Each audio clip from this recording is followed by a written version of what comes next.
We are not expecting a decision from the judge today, but that is expected to be made within 90 days. So we are going to go ahead and let you listen into this, again, court hearing in Redwood City with Scott Peterson.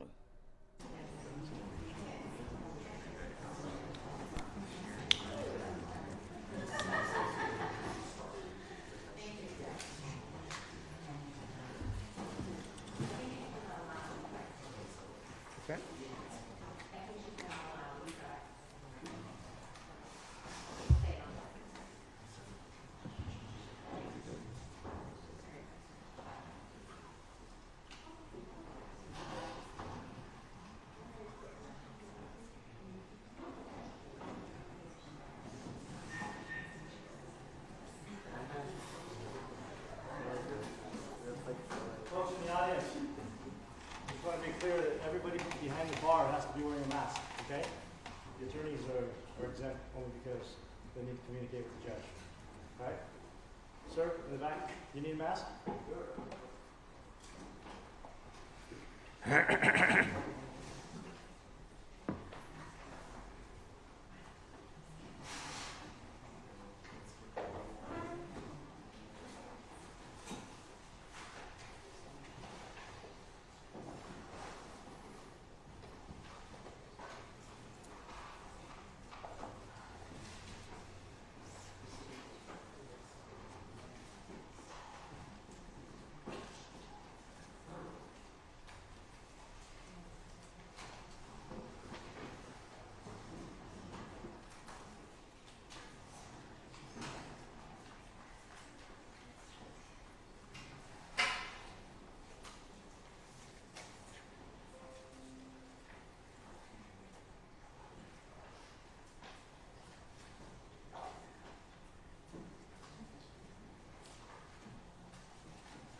Your watch, you have to do math. That one, it's a red disc. It counts down to 60. So you can see how the disc gets smaller. It tells you how you're doing on time.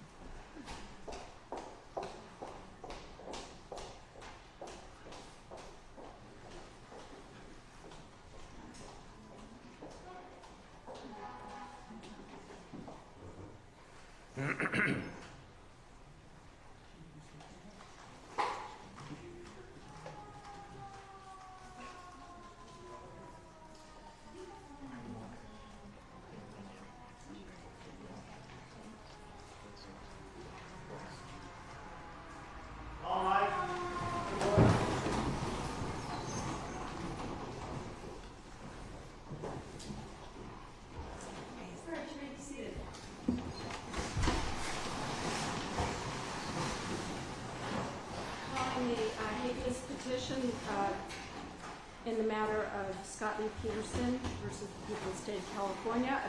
Appearances, please, starting with counsel for petitioner. Thank you. Good morning, Your Honor. Cliff Gardner for petitioner Scott Peterson. Good morning. Good morning, Your Honor. Andras Farkas for petitioner Scott Peterson. Good morning. Good morning, Your Honor. Anderson on behalf of petitioner Scott Peterson. Thank you. And the record will reflect that Mr. Peterson is present in the courtroom for respondent, the people. David Harris for the people. Birgit Flatiger for the people. Victoria Vasquez for the people. Thank you. All right, before we begin, this is on for our oral argument of the petition and the evidence in the record. But before we begin, This matter is being live streamed on the court website, and just so that the public knows, members of the public are prohibited from California Rule of Court 1.150 for recording this stream without prior order of the court. That does not apply to media that received an order from the court, but it does apply to the public. Very well. The court has received and reviewed the briefs by counsel and the reply briefs.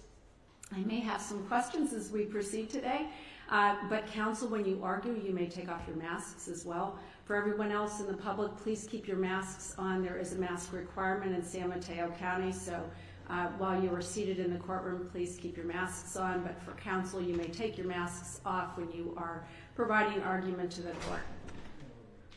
Mr. Gardner.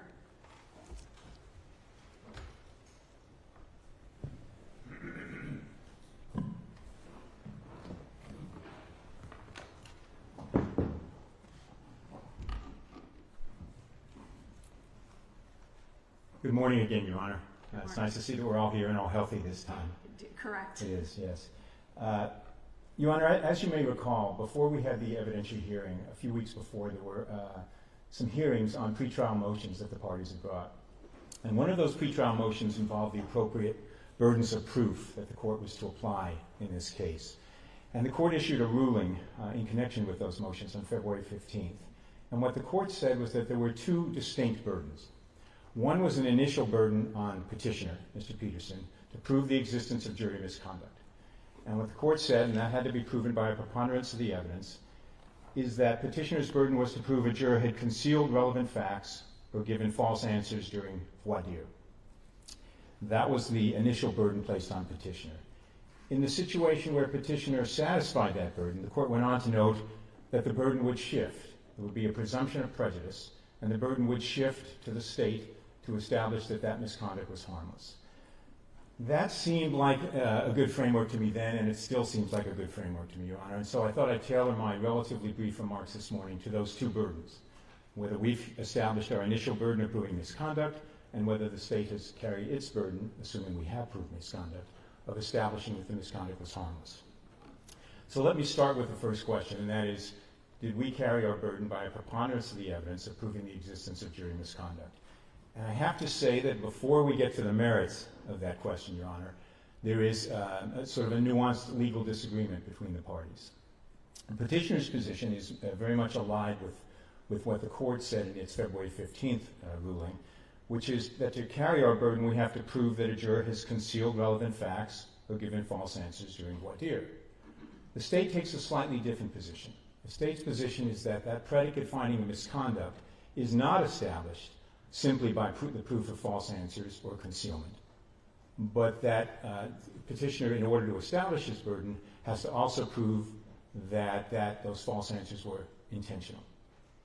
And I just want to take a quick moment, I know this is in the briefs, to say that I believe the state's position cannot be squared with either the language of Manriquez from the Supreme Court or the holdings of Manriquez, Cowan, and Boyette.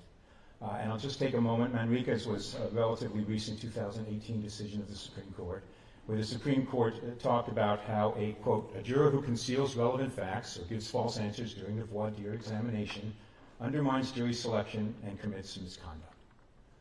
And then they went on to say such misconduct includes the unintentional concealment, that is, the inadvertent non-disclosure of facts. And so I don't know how the court could have been any clearer to say that the inquiry into intent, which is an important inquiry, and we'll talk about it, I think, in connection with whether the state has carried its burden of rebutting the presumption of correctness, that is not a part of petitioner's initial burden. So question, Mr. Gardner, how do you reconcile that statement with a false answer? Well, falsity is going to be determined in some objective sense, and we'll talk about it in a moment in connection with some of Ms. Nice's answers. But let's say, for example, a juror gives a false answer and it's unintentional. We know from Boyette, we know from Enriquez, and we know from Cowan that that's still misconduct. That's why each of those cases found unintentional false answers, but they went on to impose a presumption of correctness, a presumption of prejudice, and they resolved the case by analyzing whether, in fact, the state had rebutted the presumption. Now, obviously, if there had been no misconduct to begin with, there's no need to analyze whether the state has rebutted the presumption. Those cases, I'm sorry. Oh, I'm from New York. That's going to be very difficult to do, but I will try. And particularly when you read, yes, Mr. okay. Gardner, if you could slow down. Both the court reporter and I would appreciate it. Thank you. Well, the court will be pleased to know there isn't much more reading in at least my prepared remarks. So I don't believe that the state's position can be squared either with the language of Manriquez or with the fact that Manriquez, Cowan, and Boyette all went on to resolve the case by looking to see if, in fact, the presumption had been rebutted. All right, if I could interrupt for a moment. Madam Clerk, could I get this pen does not work, and I'm using a red pen. Thank you. You may proceed.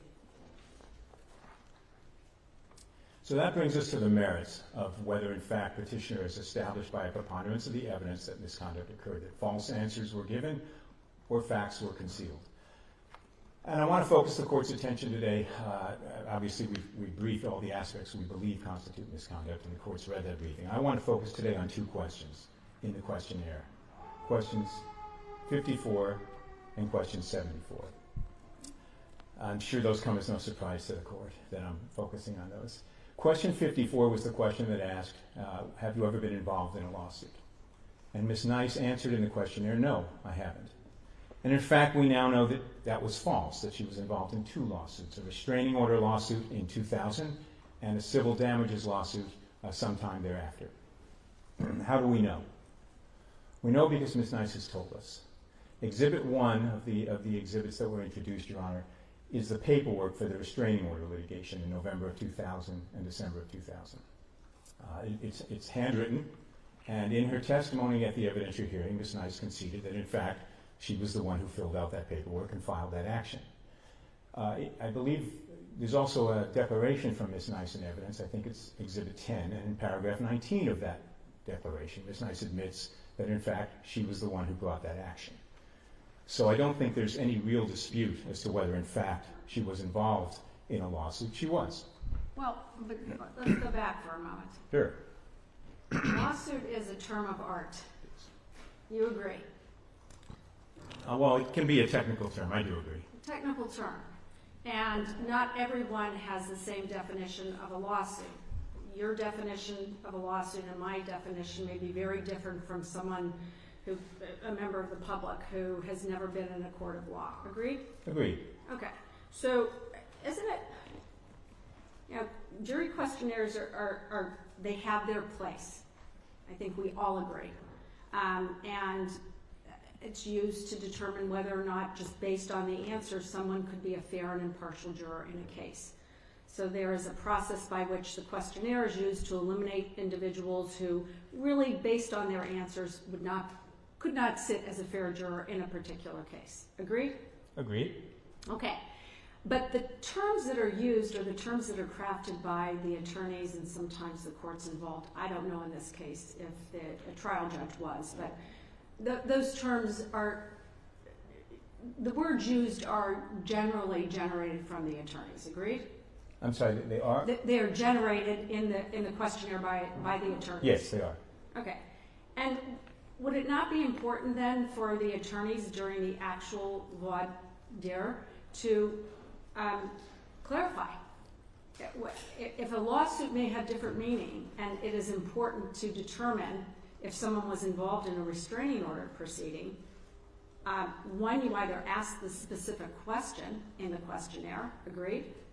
That could be, certainly. Okay, or you follow up during the questioning of the particular juror. Also true, that could happen, that could and should happen as well. Okay, there was no follow-up in the record in this case by Mr. Garagos about what the term lawsuit meant, correct? Sure, that's true. Okay, and so, and he didn't ask Ms. Neese whether or not she had ever been involved in a domestic violence proceeding or a restraining order proceeding, correct? Correct.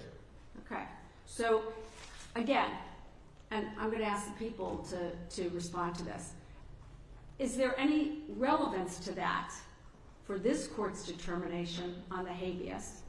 If so, tell me how the court should handle that information or the absence of the information in this proceeding. Sure. And of course, I'm going to say there is relevance. Mr. Dave Harris, I would never put words in his mouth. He's going to tell you that there's no relevance. Here's why I think it's relevant, and it gets back to the initial point I made about when the inquiry into intent matters. Okay. If that answer is false, regardless of whether it was in a good faith belief, the good faith or not good faith of that answer that no, I haven't been involved in a lawsuit is relevant.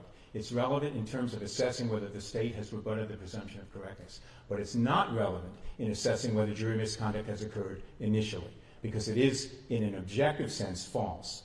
The reason we know it's in an objective sense false, that is the answer, no, I haven't been involved in a lawsuit. The reason we know it's false is because, in fact, that restraining order litigation is a lawsuit. How do we know that? The state has conceded it. In its informal reply in the state Supreme Court, at page 27, the state gave it a good definition when they said, yes, in fact, this is technically a lawsuit, because a lawsuit is defined as a dispute that's given to a court for resolution, a process by which a dispute is resolved by a court. That's a lawsuit.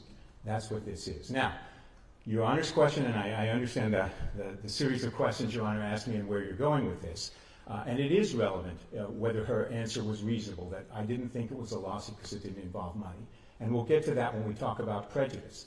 But in connection with the question of the predicate question of misconduct, that answer is false. She was involved in a lawsuit.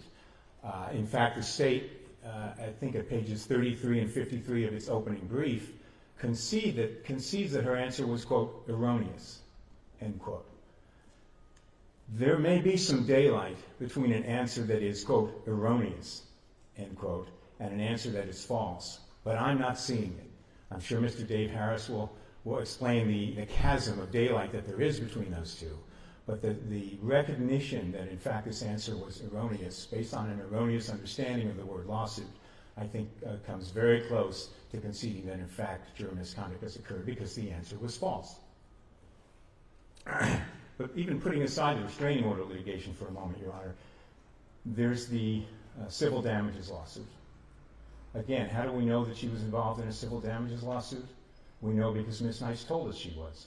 She told us she was at pages 42 and 43 of the evidentiary hearing, and again at page 291. She recalled filling out the paperwork, filing it in court, coming back to court, and dismissing that lawsuit. And she talked about the fact that it was for damages for lost wages. So we know that she was involved in at least 2 lawsuits. Now, the state's position, we talked a little bit about their position as to the restraining order. The state admits that this restraining order was, the answer in connection with the restraining order was erroneous. To me, that's a tacit admission that it was false, and that means misconduct has occurred. Mr. Dave Harris will undoubtedly disagree with my construction of that, but that's our position. With the civil lawsuit, they have a slightly different position, Your Honor. Their position, and Mr. Harris accurately notes, that we didn't provide any documentation of that civil lawsuit. This is at their state's reply brief at pages 7 to 8. And that's true. But that's not the burden on petitioner. The burden on petitioner isn't to provide documents. The burden on petitioner is to establish by a preponderance of the evidence the existence of a lawsuit. And we actually have a slide. Petra, if you would be kind enough to put that up. Here's what Ms. Nice testified to in connection with that lawsuit. I don't know if Your Honor can see that. I can, thank you. So is this a question by Mr. Pat Harris? You filed a lawsuit against her for, I believe, lost wages and a number of other things. Is that answered by Ms. Nice? I did.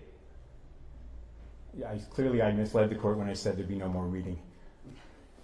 Question by Mr. Pat Harris. Okay, and so the incident you're describing when you came in and told the judge to dismiss, you're referring to the civil lawsuit? Answer, yes. And at page 291 of the evidentiary hearing, there's similar recollection by Ms. Nice, a little more detailed about the fact that she filled out the paperwork and filed it. So there should be little genuine dispute as to whether Ms. Nice was involved in lawsuits. And that, I think, covers question 54. The other question I'd like to cover in terms of the jury misconduct burden, Your Honor, is question 74. That was the question that asked, it was a sort of a compound question. Question 74 asked Ms. Nice, have you or any close friends or any relatives been the victim or witness of a crime? Give me a moment, Your Honor. I am well recovered from COVID, but still have a raspy throat. That's all right.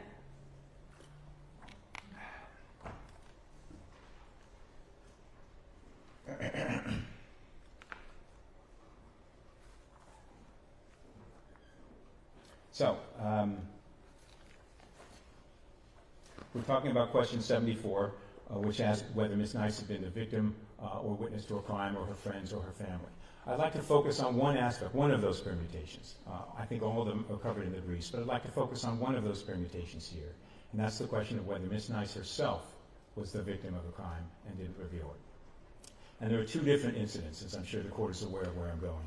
The first is the 9/23 incident with Ms. Kinsey, and the second is the potential domestic violence incident a year later with Mr. Whiteside.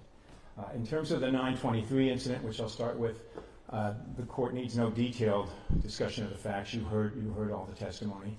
Basically, Ms. Kinsey shows up at Ms. Nice's house screaming for her to come outside so they can fight. Ms. Kinsey then slashes Eddie Whiteside's tires. She kicks the door into Ms. Nice's home. She then leaves. Subsequently, in the subsequent weeks and months, Ms. Nice moves. Ms. Kinsey finds out where she is. She calls her several times on the phone and hangs up.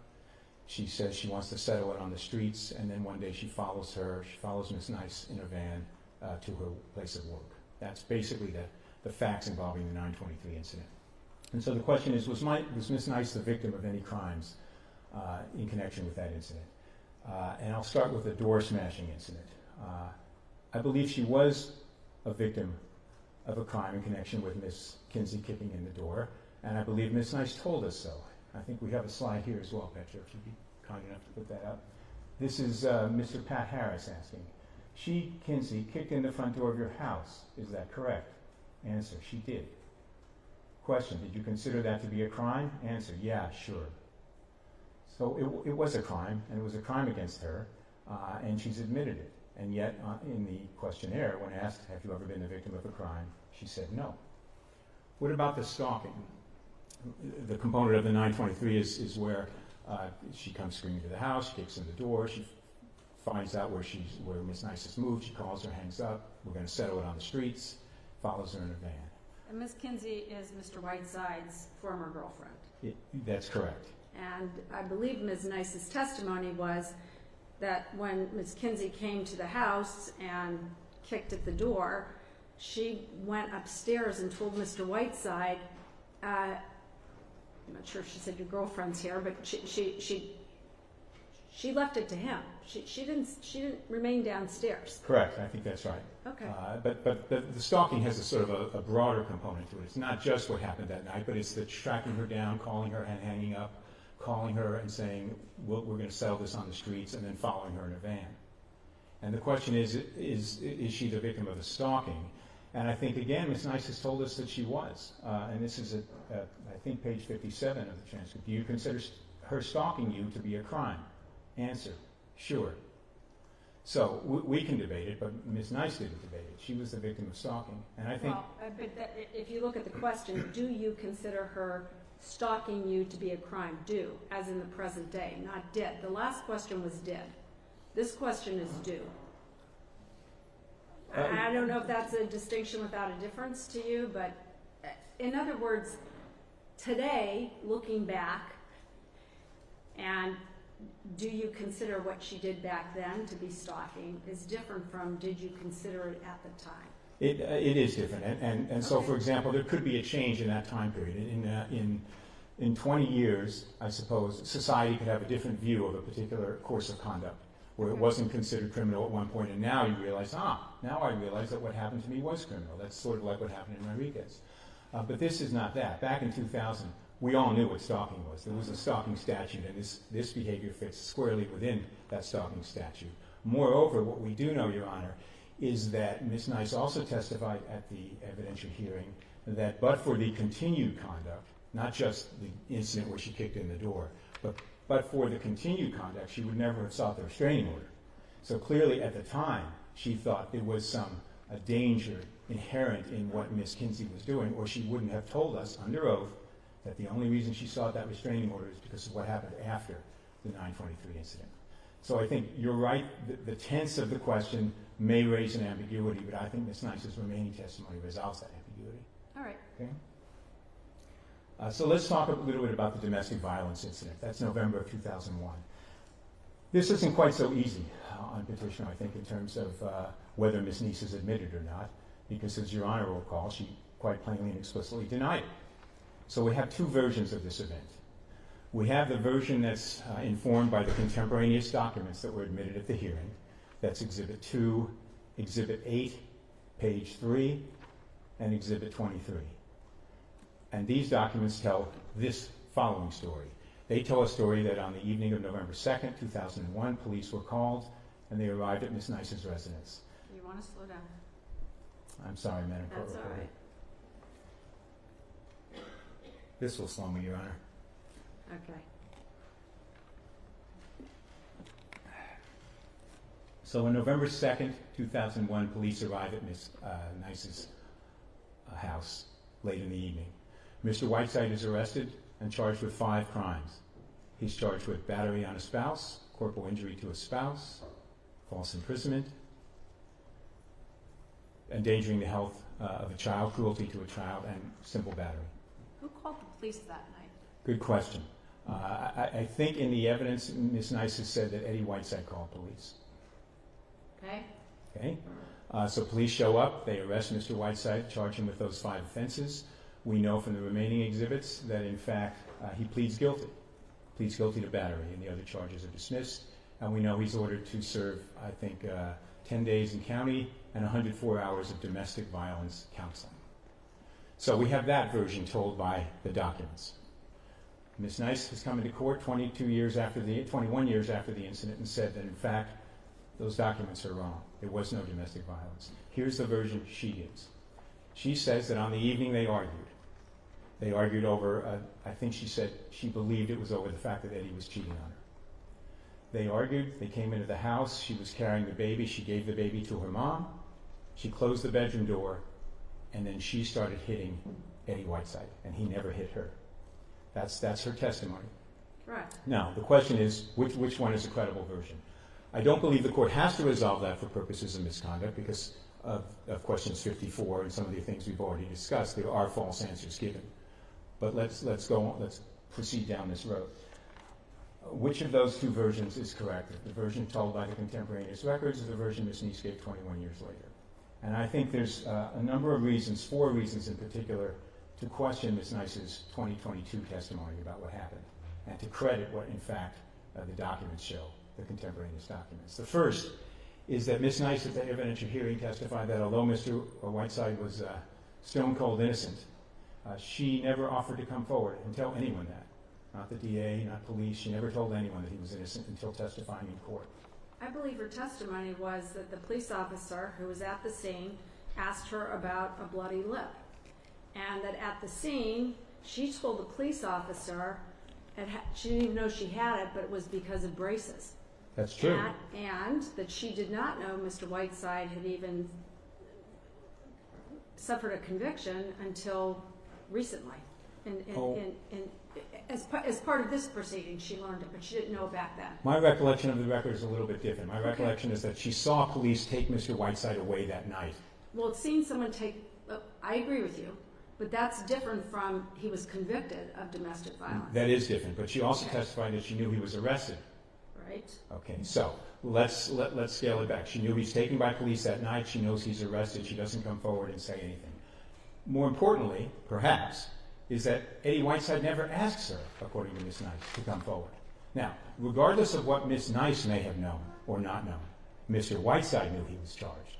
And if, in fact, her version is correct, that is, she handed the baby to her mom, the mom's outside, she closes the bedroom door, she starts hitting Eddie. Eddie would have known that he was innocent, and Eddie knew he was charged, and Eddie knew what he was facing jail time. Eddie would have asked her to come forward. Ms. Nice, Rochelle, tell them what happened. Tell them the truth. And yet, according to Ms. Nice, Mr. Whiteside never asked her to do that. Well, okay. So the record, as the court remembers it, and I will go back, was that on that evening, when the police arrived, Ms. Nice's testimony was that she actually used an expletive to the place and said, "I'm not cooperating. Get out. I'm not letting you in." And she went back up, either went back upstairs, but she didn't open the door for the police. Agreed? Well, she was certainly resistant and used expletives when police arrived. Okay. I don't recall who actually opened the door, but yes. All right. And so how should the court view that? In what you're saying, you know, that I should believe the records and what happened versus Ms. Nice's version on the stand about Well, what if I understand the court correctly, the court's concerned that Ms. Nice may have not known he was arrested for domestic violence that night, and so that she wouldn't have had motive to come forward. Correct. Let's assume that's correct. She didn't Okay. know that night that he was arrested for domestic violence. They were living together. At some point, she must have known that he was arrested for domestic violence. But let's put that aside. Eddie Whiteside knew he was arrested for domestic violence, and according to Ms. Nice, he never even asked her to come forward and tell the truth. So regardless of what she knew in terms of whether he was arrested, and I think she did know he was arrested that night. Your Honor can say, well, she might not have known the charges, and perhaps that's true. But Eddie Whiteside certainly knew the charges, and if he never asked her, at least I believe her 2022 testimony that in fact he was stone cold innocent is suspect. If someone's innocent and you have a witness, at least once you're charged, you ask them to come forward. It's inconceivable to me that Eddie Whiteside would not at least have asked her, Michelle, please come forward and tell the truth. Is Eddie Whiteside's race in this record? Is Eddie Whiteside what? His race. Is Is it in the Eddie record? Whiteside's race in the record? I don't know. All right. I don't know, Your Honor. Okay. So he in 2001 is arrested by the police. Ms. Nice knows that. Yes. Okay. The court gave petitioner the opportunity to subpoena Mr. Whiteside. In fact, the court continued the hearing to give additional time for petitioner to secure his testimony at the hearing. Is that correct? Yes, it is. And in fact, Mr. Pat Harris told the court that you had subpoenaed Mr. Whiteside, correct? I don't recall if Mr. Harris told the court that or not. I'm not disputing the court's recollection. Okay. I just don't The recall. court's memory is that Mr. Pat Harris said we were able to subpoena Mr. Whiteside. He wasn't happy about it, but that the petitioner chose not to call Mr. Whiteside without knowing what Mr. Whiteside was going to say. So my point is that the petitioner had an opportunity to call Mr. Whiteside at this hearing, but failed to do so because you had him under subpoena. Sure, I'll accept that for the moment because I Okay. can't recall. But let's be clear, Your Honor, the people had an opportunity to subpoena Mr. Whiteside too in the lead up to this.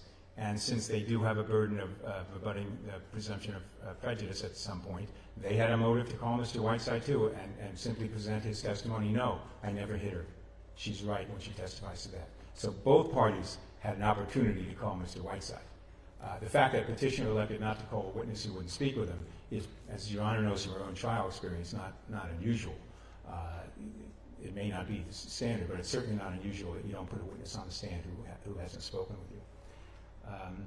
The third point about the dispute between the contemporaneous documents and Ms. Nice's 2022 testimony is to look at the charges that were brought. Remember, Ms. Nice's version of the events is very simple. We argued, I came into the house, I gave the baby to Mom, I closed the door, and I hit him.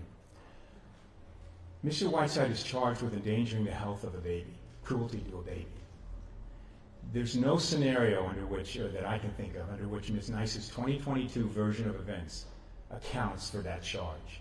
Police they don't just make up charges. They base it on the evidence from their investigation. So I don't believe her current version of what happened accounts for the fact that police charged the case the way they did. I just think they're irreconcilable. And the final point about which of these versions to credit deals with Ms. Nice's 2020 declaration, where she addresses the Eddie Whiteside incident. And I think it's paragraph 27 where she describes this incident with Eddie Whiteside. And she said, the reason I didn't report it or answer or reveal it on my questionnaire is because since she uses this phrase, and I hope I'm getting it right, Your Honor, but it's close. She uses the phrase, I didn't view his conduct as criminal. I didn't view his conduct as criminal. Now, Your Honor's initial reaction, I can tell as well, it wasn't criminal. He just stood there. And that's true. That's an accurate way to describe what Mr. Whiteside did. But it's a pretty unusual way to describe it. I know Your Honor, in her experience as an advocate, probably drafted declarations. I've drafted declarations. My colleagues from the prosecution have drafted declarations. If the witness comes and tells you, you know what, here's what happened. I hit him. He didn't hit me. It's a pretty unusual way to phrase that in your declaration by saying, I didn't view his conduct as criminal. It's an understatement to say that's an understatement. There was nothing Eddie Whiteside did, according to the 2022 version, is remotely criminal. Why would you express it by saying, I didn't view his conduct as criminal? You would say, he didn't do anything to me. He didn't hit me. I hit him. But they were in an argument before they came into the house, yes? They were arguing about her belief that he was cheating on her. Correct. They were in a verbal altercation. They were arguing, yes. Okay. Could that be what she was referring to? The verbal altercation? I don't believe so. I don't believe so when she says, I didn't view his conduct as criminal. That's why I didn't report it. It's hard for me to imagine whatever she expressed to counsel that led counsel to suggest that this is a language you should use, but it isn't. He never hit me, I hit him. That's a very unusual way of expressing that, Your Honor. Okay. Unless the Court has other questions on the existence of misconduct, I'd like to turn and I think, of course, we've established by at least a preponderance of the evidence that there are false answers or evidence that was not revealed. And I think that's all we have to do for the initial predicate question of misconduct. The question then is whether the state has carried the burden of rebutting that presumption of prejudice. Now, I started my misconduct discussion with a point that we disagreed on, Mr. Harris and I. And we've been wrestling with this case for many years. So I'd like to start this section of the discussion with some points of agreement that Mr. Harris and I have. We agree that the most important question, it's not dispositive, but the most important question for the Court in resolving whether the state has rebutted the presumption of correctness is whether the false answers were given intentionally or not. It's not dispositive. An unintentional false answer, as the Supreme Court has said many times, can result in relief, and an intentional nondisclosure sometimes can result in a denial of relief. But it is the most important factor the Court has said a number of times. I think Mr. Harris and I, Mr. Dave Harris and I agree that Ms. Nice is the critical witness for resolving that inquiry. And the resolution of that inquiry involves a number of different steps, which I'd like to go through. One, it involves an assessment of her general credibility as a witness, the factors we would apply to any witness, whether it's Slow down. whether it's a... I will keep reminding you. Thank you, Your Honor, and I'm sorry to make you do that. That's all right. And Madam Court Reporter, I apologize to you as well. Again, let me just say I have a standing apology, if I can do that. Okay. So, and, you know, I've scheduled this for the entire day, not that it will take the entire day, so feel free to take your time to make all the points that you need. I'd love to say, Your Honor, that was the reason I was rushing, but it wasn't, but I will keep that in mind. So I think we talk about the general credibility factors that are relevant to any witness. We talk about what the state has called the Manriquez factors. Those are factors identified in Inri Manriquez, synthesized from a number of cases. And we talk about what Boyette, the Supreme Court decision in Boyette, called the surrounding circumstances. And we try to use all those to assess whether these answers are credible, whether these explanations are credible, whether it was intentional or not. So let me start with the general credibility discussion. Evidence Code 780, which is cited in the brief, lists the factors that fact finders should consider. It's been distilled into a number of different jury instructions, civil and criminal, and I'm sure the Court is familiar with it, but just let me, in an excess of caution, I have a slide that conveys a couple of the more important factors for assessing credibility. And this is from Calcrim 226, Your Honor. Did the witness make a statement in the past that is consistent or inconsistent with his or her testimony? I'll skip to the bottom one. What is the witness's character for being untruthful? And then the middle one admonishes that we should evaluate the testimony in light of the entire record. So really what we're looking for, at least initially, is a search for consistency. The state points this out in its brief. She's suggesting she's been a consistent witness, and that's a reason to find her credible. So let's explore that for a moment. In 2000, Ms. Nice filled out that paperwork in connection with her restraining order. And here's what she said about whether she was in fear for her baby's life. This is what she said under oath in the paperwork in 2000. Michelle does not want Marcella to be able to come anywhere near her her child after it is born. Michelle feels Marcella would try to hurt the baby with all the hate and anger she has for Michelle. That was under oath in 2000. Here's what Ms. Nice said under oath in 2022 about whether she had fear for her baby. This is Mr. Pat Harris. Okay, did you have a genuine fear that she was going to hurt your child? Nope. You never were afraid of that. Nope. There is, I referred to a chasm before, there's a chasm between those two, both under oath, those two positions, Your Honor. One is there's a tremendous fear with all the anger and hate she has for Michelle, and the other is I wasn't in fear at all, never.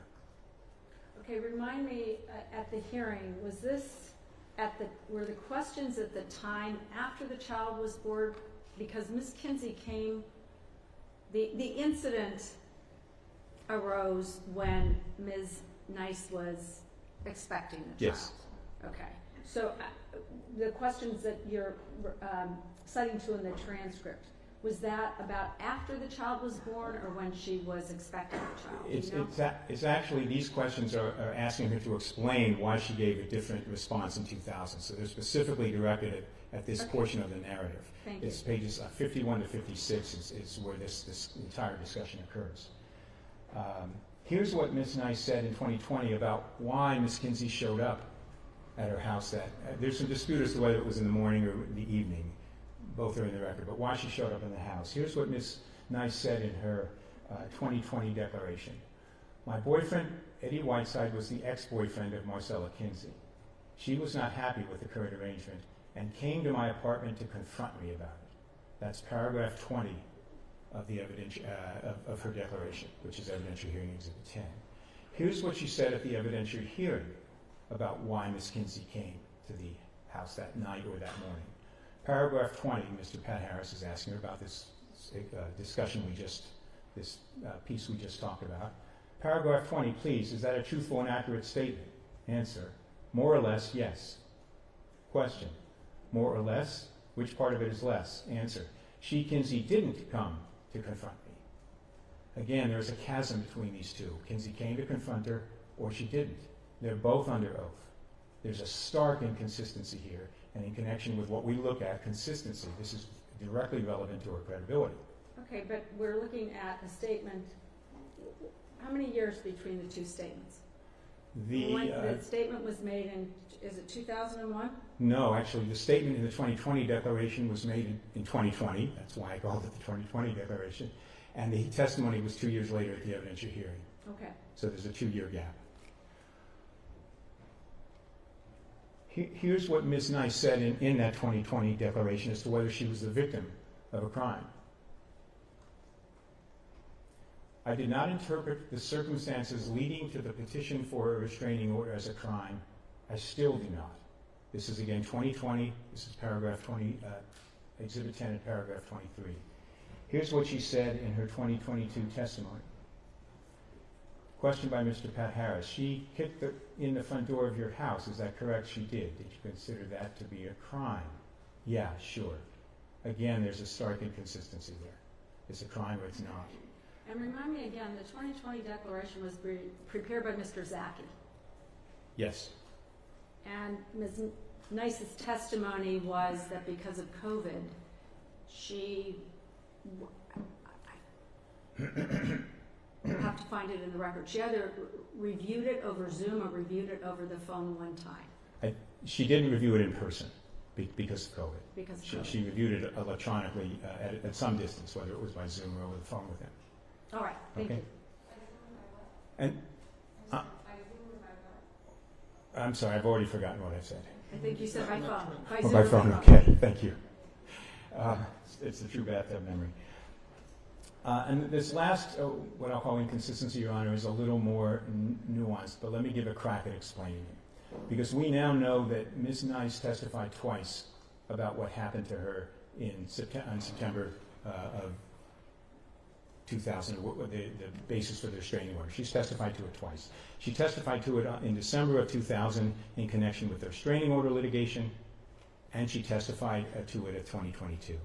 And I would love to be able to put up a a fancy PowerPoint slide, Your Honor, showing the December 2000 testimony and comparing it to the 2022 testimony, but I cannot because of the age of the restraining order litigation. We were unable to locate a transcript. But here's what we do know. So I don't know what she testified to in front of Judge Pfeiffer on December 13th, 2000 that compelled Judge Pfeiffer to grant that restraining order. But here's what I do know. I do know that under the law at the time, Judge Pfeiffer could not grant that restraining order unless she found, according to Civil Code section or Civil Procedure Code section 527, she had to find clear and convincing evidence of unlawful harassment. And I think I have that section up here. If the judge finds by clear and convincing evidence that unlawful harassment exists, an order shall issue prohibiting the harassment. And recall, this was a petition to prohibit harassment.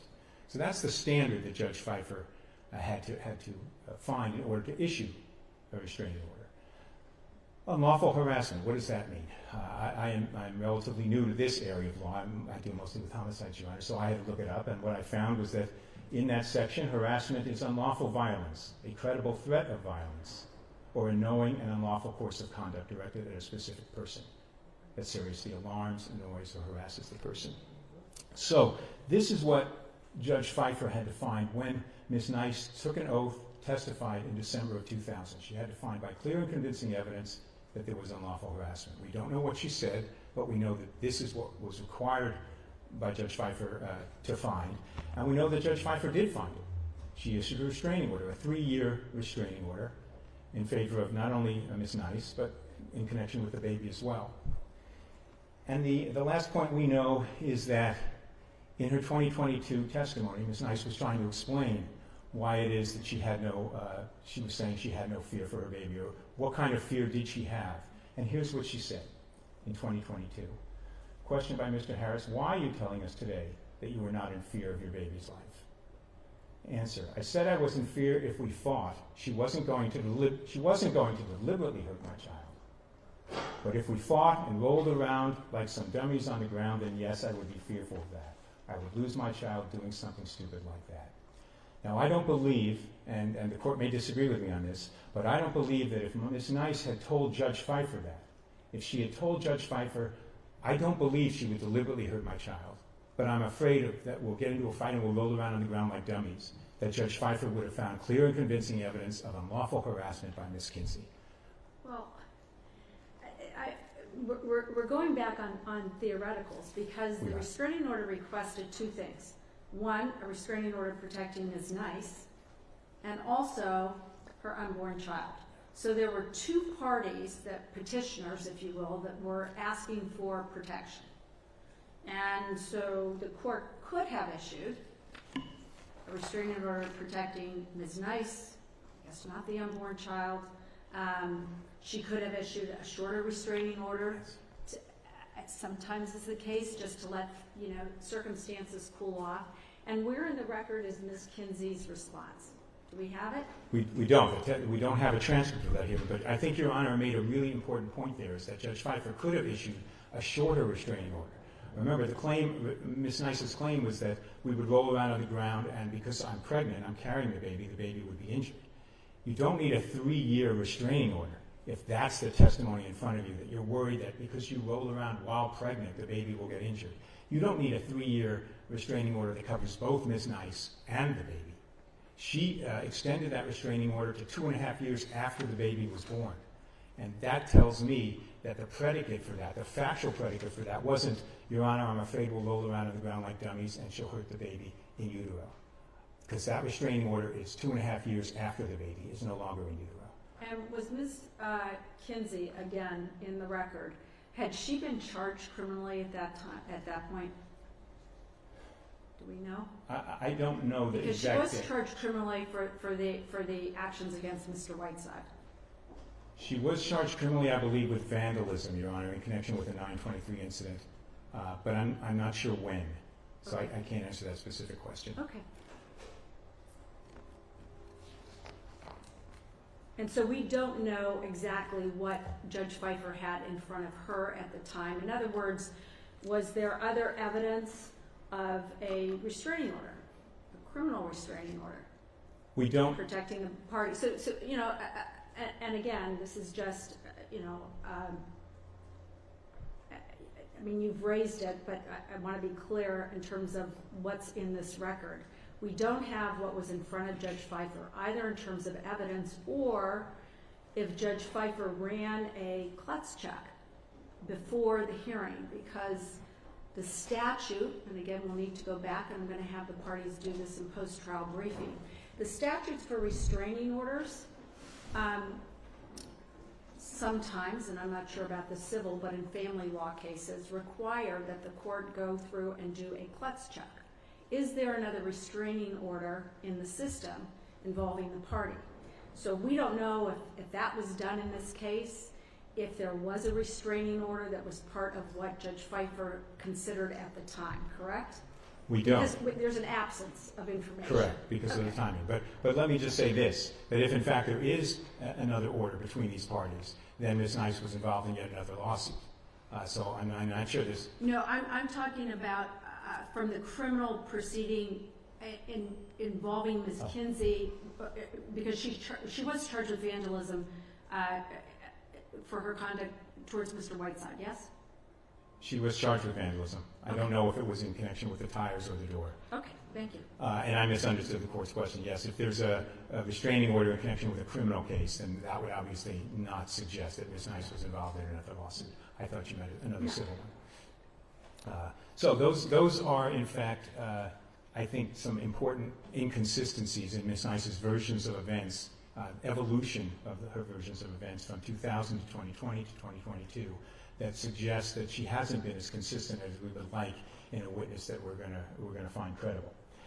Which brings us to the Manriquez factors. These are the factors that the Supreme Court in re Manriquez synthesizes from a number of jury misconduct cases. They're not factors that the court announced for the first time in Manriquez. It's a synthesis of a long-time California law.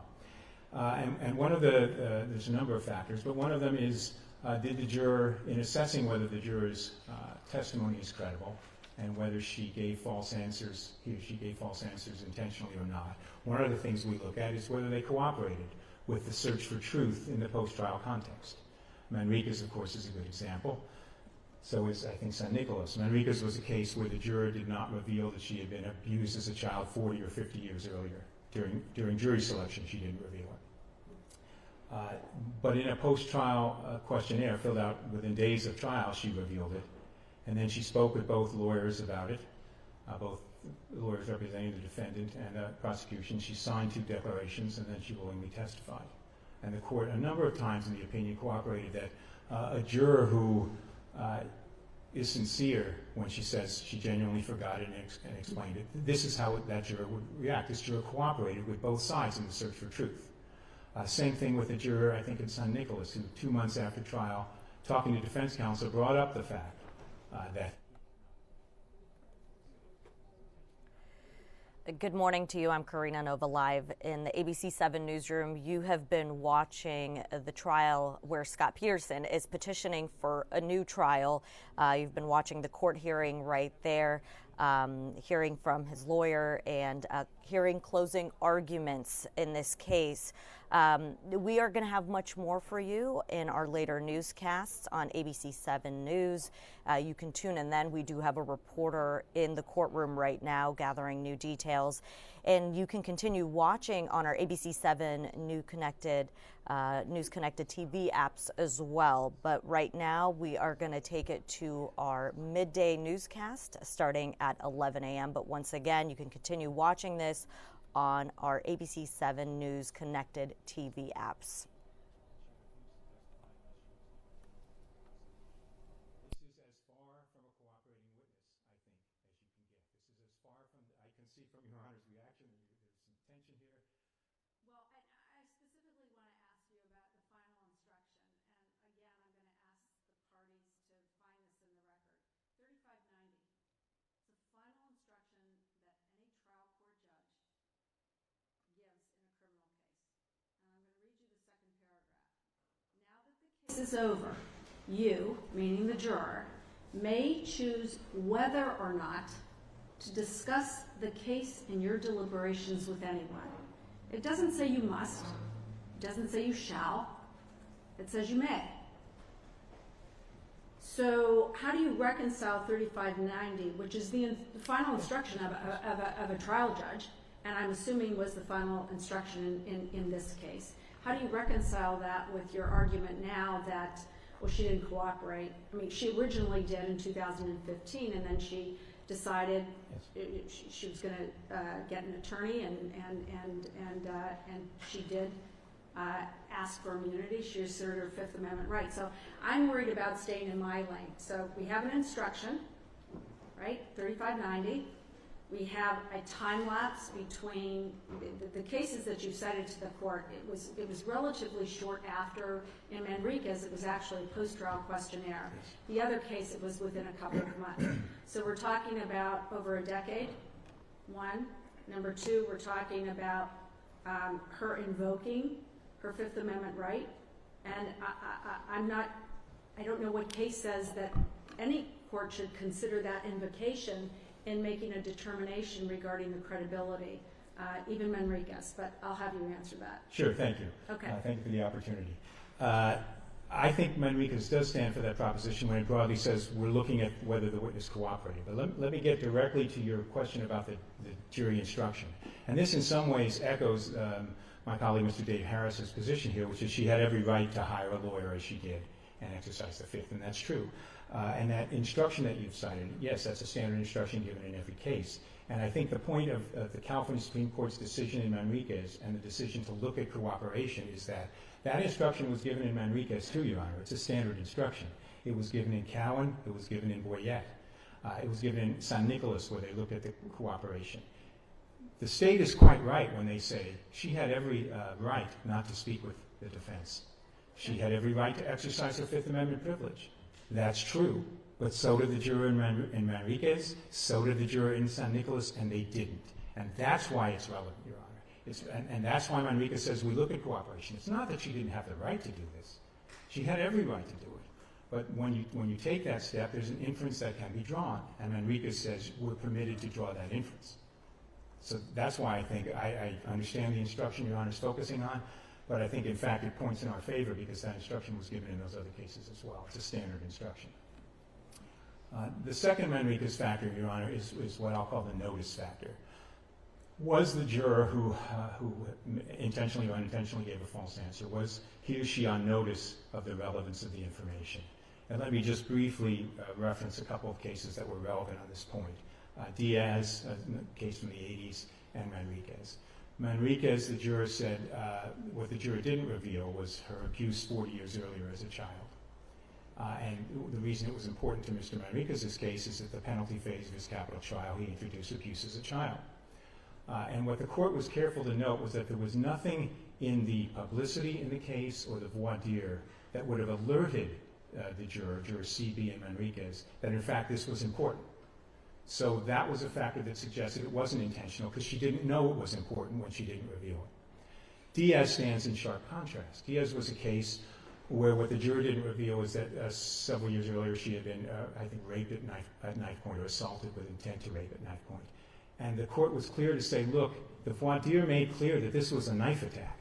And so that should have put you on notice and made you more inclined to think of this information and reveal it. So what do we have here? We have, as the state has properly conceded, I think, recognized that the state Supreme Court said the publicity in this case was not just nationwide, it was worldwide. And the parties at trial talked about the fact that there was more publicity here than the O.J. Simpson case. And while the details of the state's case may not have been in all that publicity, the general contours were. And the general contour was that Scott Peterson had assaulted his pregnant wife and killed both her and their unborn baby. That's what jurors were aware of when they came into voir dire. Ms. Nice admitted that she'd seen the general publicity. And so in terms of the notice requirement of Manriquez, should a juror have been on notice that if in fact you feared for your baby's life because you thought you were being assaulted, I think the publicity put Juror Nice on notice that that was an important factor. And I think that Manriquez factor weighs against the state's ability to rebut the presumption of prejudice. Okay, so let me go back to the jury questionnaire, 97A.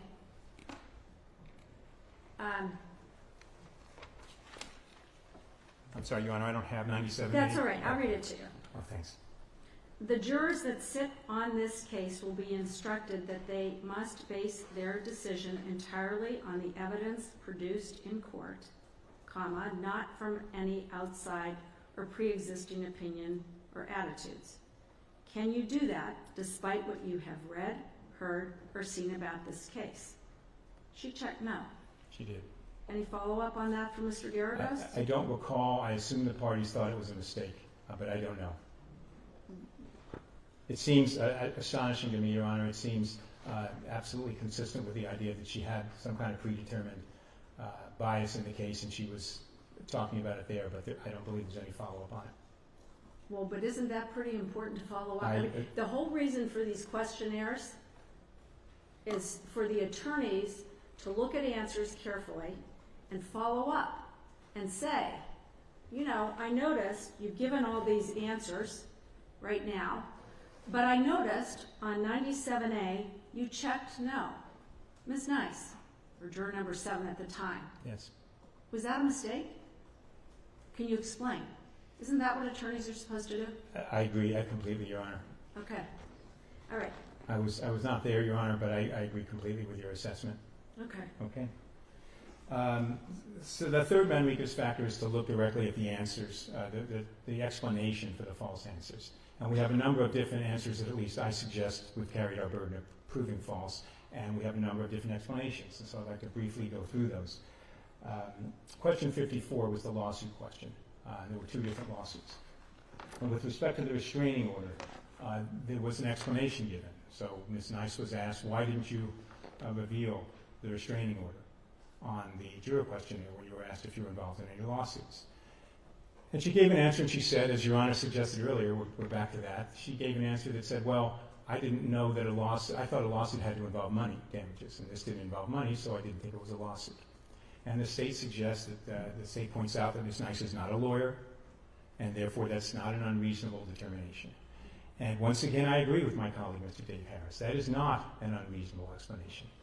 And were it the only explanation in this case, we wouldn't be here. We would have been out of court a lot earlier, Your Honor. And that's why Cal Crim 226 and Evidence Code 780 are so important. We look at all the answers together. We don't just pick out one. Because I think the very next explanation is in substantial tension with that explanation. And the very next explanation deals with the civil damages lawsuit. Ms. Nice was asked, why didn't you put that on the questionnaire? And her answer was, well, there were no subsequent proceedings. I dismissed it. Okay, so if you didn't reveal the restraining order because you thought it didn't involve damages, the civil lawsuit did involve damages, so you should have revealed that. And if you didn't reveal the civil lawsuit because you dismissed it and there were no subsequent proceedings, you should have revealed the restraining order litigation, because not only were there subsequent proceedings, you testified in December of 2000, but there were the subsequent violations that were directly related to it. So there's a tension. They're not irreconcilable. I know that. But there's a tension between them that if it doesn't raise a red flag, it raises a yellow flag. And that's why the CalCrim and Evidence Code 780 are important. We have to look at everything together. So let's look at some of the other explanations that were given. Can't just... Doesn't CalCrim 226, I don't have it in front of me, but it talks about how people sometimes forget things, honestly forget things, or make mistakes about what they remember. And that's, that I agree with you. 226 is an important instruction, and every trial judge up and down the state reads that instruction when they tell the jurors this is how you're to look at the evidence. But people can honestly, forget things or make mistakes about what they remember, and it's up to the jurors to choose based on all the evidence whether or not they believe that the person honestly doesn't remember or that they were not being truthful. That's what the instruction says. Yes, that's true, and that's the important point about looking at it all together. Okay. And so let's talk about some of the other explanations. Okay. I think there's a tension here. It's not. I concede it's not irreconcilable. She could have forgotten one and misremembered another. Certainly. So let's look at some of the other explanations. Let's talk about her explanation as to why she didn't reveal what I'll call the door smashing and stalking incident from 923, the Kinsey incident. She offered actually a number of explanations for this, which to me in itself is a little curious. It was a landlord's door. My mom was living there.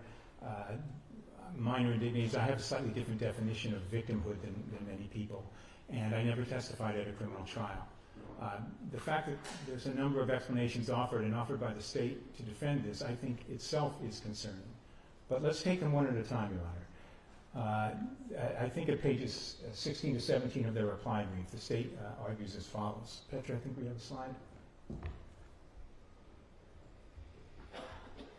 The door damage was to the landlord's door where her mother was residing. So let me break that down. The landlord's door where the money was residing, that's where her mother was residing. That's why it wasn't revealed. And that's why it's important to look at all these answers together. The state, I think, correctly notes that Ms. Nice is not a lawyer, and that's why her response to the lawsuit question, she says she didn't know that a lawsuit, she thought a lawsuit required damages, and so the restraining order didn't, and that's a perfectly reasonable explanation for a non-lawyer. Here the state's position is a bit different. Apparently, Ms. Nice, when she answers the questionnaire, is making a distinction between the landlord's ownership interest in the property and her interest, possessory interest, as a tenant for 9 years. Now, I don't believe that's reasonable for anyone to make. Perhaps a first-year law student excited about property law would. But I don't believe that's reasonable that anyone would make, much less a juror who the state has pointed out a number of times is not a lawyer. And so we can accept her explanation about the lawsuit. It's not reasonable that she would make this fine distinction between ownership interest and possessory interest. So this is the respondent state's crafting of their argument in the brief. This is not Ms. Nice's testimony. Am I correct? This is the crafting. I'm sorry, Your Honor. No, go ahead. This is indeed the way the state has crafted its defense. But to the state's credit, they did ask, was it the landlord's door, and she said yes. And they did ask, Ms. Nice testified the fact that she wasn't on the lease, her mother was on the lease. And that's really the next point I wanted to point out in terms of the testimony, is the suggestion that this was where her mom was residing. That's true, but it's not entirely true. Ms. Nice herself testified, I think, Petra, thank you. How long did you live at this house? Answer, for years. I don't know how many. Question, approximately 9 years. Does that sound right? Answer, sure. So Ms. Nice was living there with her mother for 9 years. The suggestion that she would have thought when answering this questionnaire that it was a landlord's door, I don't have to worry about this, is, I think, unreasonable, especially someone who the state points out is not a lawyer. Okay. Would we agree when you look at the questionnaire as a whole, and now that Ms. Nice has testified, that she is a person with a limited educational background? Agreed? I suppose so, Your Honor. Okay. And Mr. Pat Harris raised questions during her testimony about the fact that she didn't know where her mother or her father were born. Do you remember that? I do remember that. How is that relevant in this case? If at all. I'm puzzled to see the connection. I'm desperately trying to find one because I know Your Honor must think it's relevant. But I don't see the relevance, at least off the cuff, Your Honor. Okay. The fact that she didn't know, or she said she didn't know where her parents were born. I suspect, from my assessment of Ms. Nice's testimony, she was a feisty witness, and good for her. I suspect that the question marks as to where your parents were born were more in the sense of, it's none of your business, than I genuinely don't know where my parents were born. Well, there wasn't follow-up on that either, right? Correct. And I think there was no follow-up on that, as opposed to, I think, 97 that you asked me about, because right. It probably wasn't central to the case as to where your parents were born. Okay, but it was. I guess my point is, but it was brought up in this evidentiary hearing. I believe I sustained an objection after a couple of follow-up questions. But just looking at the questionnaire generally, again, going back to her responses, and you start with the questionnaire. They have to have a purpose, and the purpose is to kind of give some indication to the attorneys about the educational background, the life experiences of the juror, and the court notes that there were several inconsistencies in this questionnaire, right? Yes, Your Honor. Okay, and for example, she talks about, there was a question about educational background, and had she ever had training, just a moment.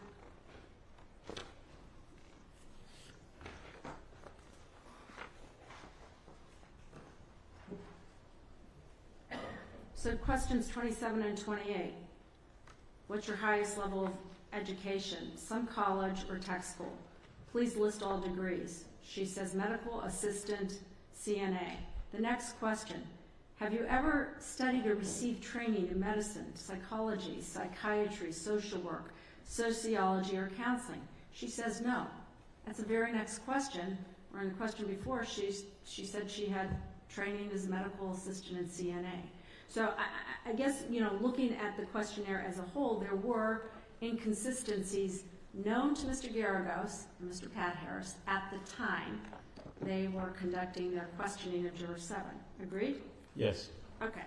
So getting back to your door smashing incident, your position is that this explanation about the landlord's door is too nuanced for the court to really find credible. I believe it's too nuanced for the court to find credible for someone who's not a lawyer, for a layperson. Most people who have lived in a place for 9 years, if someone's screaming outside their house, I mean, let's be candid. Ms. Kinsey didn't come and scream for the landlord to come out of the house. She didn't kick in the door to meet the landlord. She didn't track the landlord down and call and hang up, and she didn't suggest to the landlord that we need to settle this on the street. This was between Marcella Kinsey and Ms. Nice. The landlord really didn't feature into any of Ms. Kinsey's actions, Your Honor. Okay. So let me move to the second one of these, the broader explanations, the minor indignity explanation that Ms. Nice put in her declaration and testified a little bit about at the hearing. These were just, she has a slightly different understanding or impression of what it means to be a victim, and this didn't rise to that standard. Let me talk a little bit. We've talked about the facts of the 923 incident, but when someone comes to your house screaming for you to come out so they can fight you, slashes your boyfriend's tires, kicks in your door, follows you to your new place, calls you, hangs up, says we're going to settle it on the streets, and then follows you in a car one day to work, by anybody's standard, I don't think that's a minor indignity. I don't think it's reasonable to say that's a minor indignity. And perhaps more importantly, since I suspect this is the question on Your Honor's lips, I don't believe it meets the minor indignity standard that Ms. Nice herself gave the court. Here's what Ms. Nice described as a minor indignity. Minor indignities, shoving matches, raising of voices, and other undignified means of communicating frustration do not stick out to me, let alone cause me to feel victimized the way the law might define that term. And let me just say, this is perhaps the even more rare moment where I agree with Ms. Nice. This is a pretty good definition of a minor indignity. Well, shoving matches? Shoving matches could be it can be a battery, a criminal battery. Well, I view shoving matches as something, I'm not going to do this to Ms. Vasquez. I know, but an unpermitted touching constitutes, I don't have the instruction in front of me, but yes. Under the penal code, you know probably better than I do, constitutes unpermitted touching of another individual is a criminal battery. It is Okay. a criminal battery. But putting aside what level we can say shoving matches really conveys, whether it conveys a serious shoving match or simply a bump, raising of voices, other undignified means of communicating frustration, that would certainly, I think we would agree, that is a minor indignity. But that is not what happened on the evening of 923. This wasn't a raising of voices and undignified means of communicating frustration. This was slashing tires, kicking in a door, getting her new address, calling her, hanging up, telling her she's going to settle it on the streets, and then following her in a van, suggesting she was stalked. I don't believe, even under Ms. Nice's definition, that would qualify as a minor indignity, but it certainly doesn't qualify as a minor indignity under any objective sense of the term. So when did and again, Mr. David Harris, you can address this when the people address the court, but the timeline. According to Ms. Nice, she and Ms. Kinsey sort of made up. Bygones be bygones. Yes? I understand the testimony. No, she didn't use the term bygones be bygones. No. But the evidence, the record evidence is that at some point, Ms. Nice and Ms. Kinsey made up about this dispute over Mr. Whiteside. Agreed? Let me qualify my agreement, Your Honor. Yes, there is testimony where Ms. Nice says, at some point we were standing outside court and we said, all this over Eddie Whiteside, I'm paraphrasing also, Okay, and yes. I'm paraphrasing too quickly. all this about Eddie Whiteside, let's essentially let bygones be bygones. There is that testimony, but there's also testimony that after that, she called in a restraining order violation. So, and I think she said, well, I wasn't so sure that we were in agreement on this. That's my recollection of the timing. Yeah, it would be helpful, Mr. David Harris and counsel, since we're going to have just a supplemental post-trial briefing. And one of the reasons I'm doing that, just so both parties know, is to give you an opportunity to have a last word, if you will, to the court about these questions, because I realize that I'm asking questions that may be new and were not included in your briefing. So I feel the case is important and you should have that opportunity. But yeah, so the court's memory was the same as yours, that it was like, why are we doing this, Mr. Whiteside? This is ridiculous. But the court's memory is also that she was maybe in the hospital and had delivered a second baby with Mr. Whiteside, and she saw on a video that Ms. Kinsey was at a party holding the first child that she had with Mr. Whiteside, and that's what got her upset. That is the court's memory. Again, we're going to have to go back and look. That's why she got upset. My memory is consistent with your Honor, is that after the bygones be bygones semi-makeup, that there was a period she was in the hospital, she saw what she saw in video, and she called in the restraining order violation. Okay. The final explanation for why she didn't view herself as a victim is her testimony that, or her position, I think is taken in her declaration, that she never testified at a criminal proceeding, and therefore she's not a victim. You know, it's difficult for me to articulate how strongly I feel about this one. If Your Honor's car gets stolen and no one is ever prosecuted, is Your Honor a victim of a car theft? Of course she is.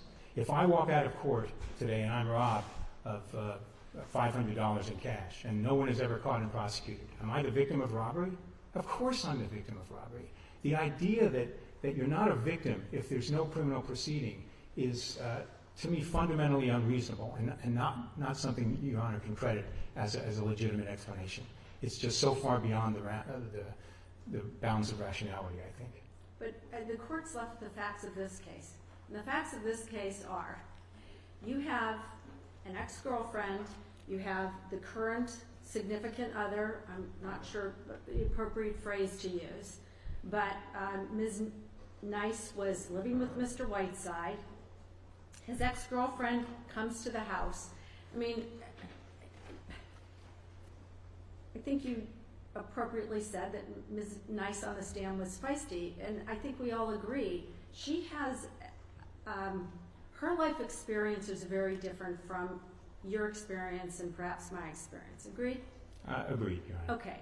And so in the context, I agree with you. I know if my car is stolen, I'm a victim of a crime. I know if someone, takes my purse or my cell phone, I'm a victim of a crime. But the lens through which you and I look at things is different from the facts of this case, because these people knew one another. There was a history. They made up, Ms. Kinsey. And so I think it's more complicated. I understand what you're saying, but I think it's a little more complicated given the facts of this case, because it wasn't a stranger who came to kick the door. It was someone that was known to both of the parties. So I understand what you're saying, but I think it's a little more nuanced, I guess. I agree with the fact that it's more nuanced, but I'm not sure it cuts the way Your Honor's question suggests. If I, for example, if I know my best friend steals my car and drives it off and he's never prosecuted, I still know I'm the victim of car theft. The fact that it's a friend may make it worse, not better, it seems to me. Okay. I just think, regardless of the nuance Your Honor points out about the perhaps different backgrounds of Ms. Nice as a witness and me, and as you said, perhaps you, I still think the suggestion that you can't be a victim unless you actually testify is so far beyond the pale that it's not a credible explanation. Okay. And that brings us really to the Boyette, the surrounding circumstances for Boyette calls. And I think there's a number of them here that are relevant in assessing whether the state has carried its burden of proving the misconduct harmless. The first is the fact that when you look at the jury voir dire and you look at the jury questionnaire, and you look at the contemporaneous financial records that Ms. Nice filed in support of her request for child support, is that this trial was going to impose a financial burden on her. We may characterize the depth of that burden differently, but the numbers speak volumes. She had $3,800 in expenses every month, $1,800 of income, $400 of child support, and I think she had $160 in the bank. So every month was going to get her deeper and deeper into a hole. We also know that the judge said 3 times when she was present, if you have a hardship, if you're not going to be paid for jury service, tell me, and you're going to get a hardship discharge. And 3 times she did not, and so she went to voir dire and became seated on the jury. So she was, for whatever reason, eager to get on the jury. We can talk about the contrasting implications. Some of those that she wanted to do her civil duty and sit on the jury. That's certainly one interpretation.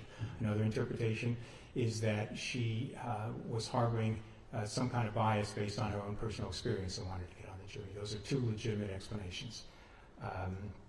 During the jury trial, she gave Connor a nickname. She called him Little Man.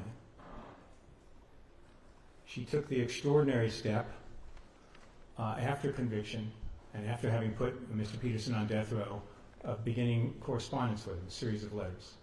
And the court has seen the letters. And the letters, each of them has various focus, but one of the focuses of every letter is Little Man, is Connor. And that too suggests a focus on exactly what we were concerned about with the failure to reveal that, in fact, when she was pregnant, she had been assaulted and she was in fear for her baby's life. And the final surrounding circumstance, I think, Your Honor, is that when she was seated as a juror, Your Honor will recall she was an alternate. Yes. When she was seated as a juror, the court has the standard admonition. Your Honor talked about standard admonitions, and here's another one the court gave. When you're seated as a juror and you begin deliberations, don't take a firm position early. Don't announce it. Discuss the case. And she ignored that admonition, as I think we all agree. Now, that isn't misconduct. It's not a mandatory admonition. But what she did say before she even sat down at the table, when she was admitted to that jury room, according to Juror Baratlas, she said, let's get Mr. Peterson for what he did to Little Man. That's not a quote, Your Honor. I may have paraphrased it, but you know, I think get you the did sense. paraphrase it, yes. She didn't say, let's get Mr. Peterson for what he did to Lacey. She didn't say, let's get Mr. Peterson for what he did to Lacey and Little Man. She said, let's get Mr. Peterson for what he did to Little Man. That, too, is consistent with someone who has a focus on or a history of having been in fear for her unborn baby's life. So, Your Honor, I'll just conclude on this. Your Honor made a point before to say Ms. Nice may have had a different background, and so there may be a more nuanced understanding of her statement that she wasn't the victim because she never testified. And that's true. It's also true that the state has provided explanations for almost every one of the false answers.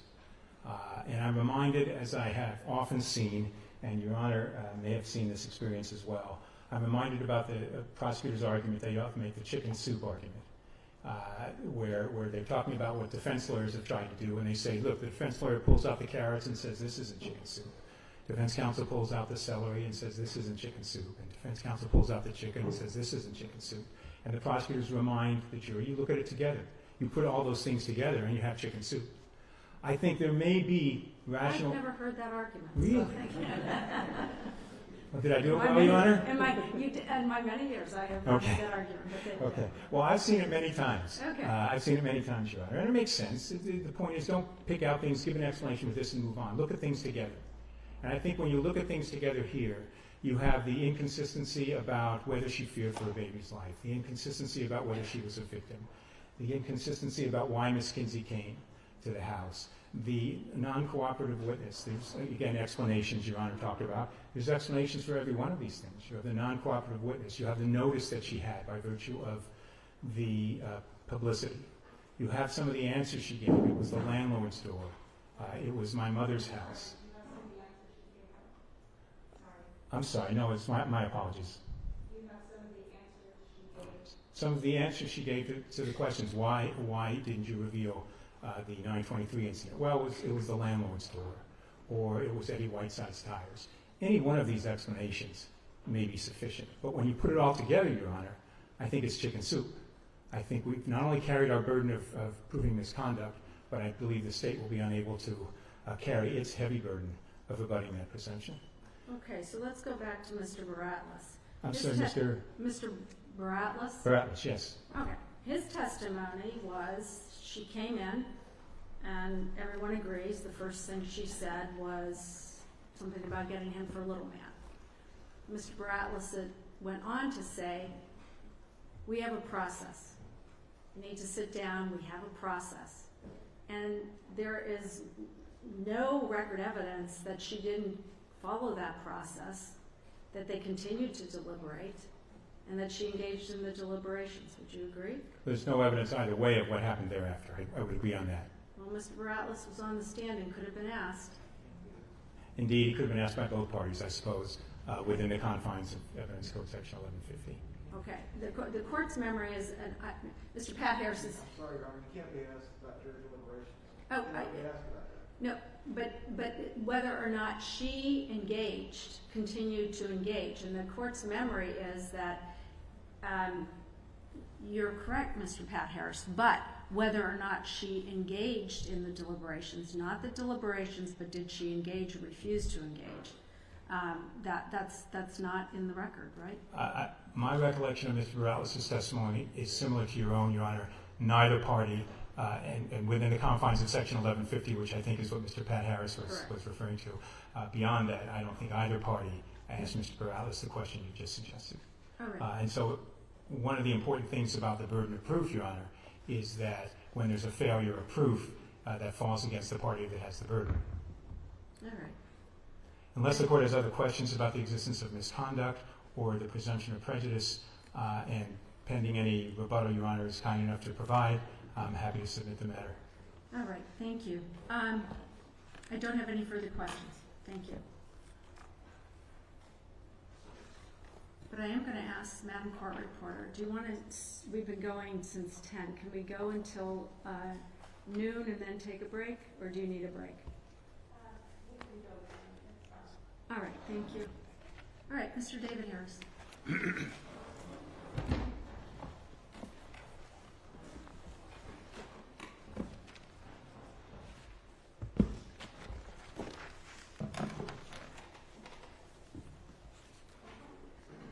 Just to kind of go into this a little bit backwards, it's not where I was going to start with, but since the court had raised this particular issue, the court will find at page, Reporter's Transcript 352, Ms. Baratlas testified that actually Ms. Nice had come into the jury room. She was seated at the table with the other jurors when she blurted out in a forthright manner, making no gesture or gesticulation, nothing aggressive in any way, and she made that particular statement.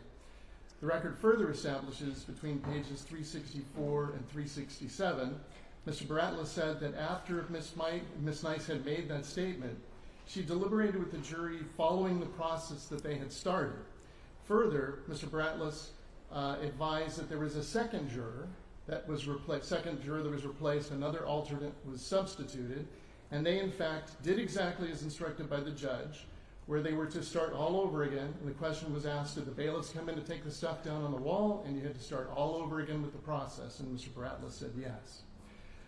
So what we want to point out for that particular area is the People v. Bradford case, which specifically says that's not misconduct. Even if she were to come in and have said that statement, it's not misconduct because an emphatic statement by certain jurors early in their deliberations does not disclose any improper conduct on their part, and that's Bradford. There's another case, the People v. Allen and Johnson case, and what that particular case said is what we can and do require is that each juror maintain an open mind, consider all the evidence, and subject any preliminary opinion to rational and collegial scrutiny before coming to a final determination.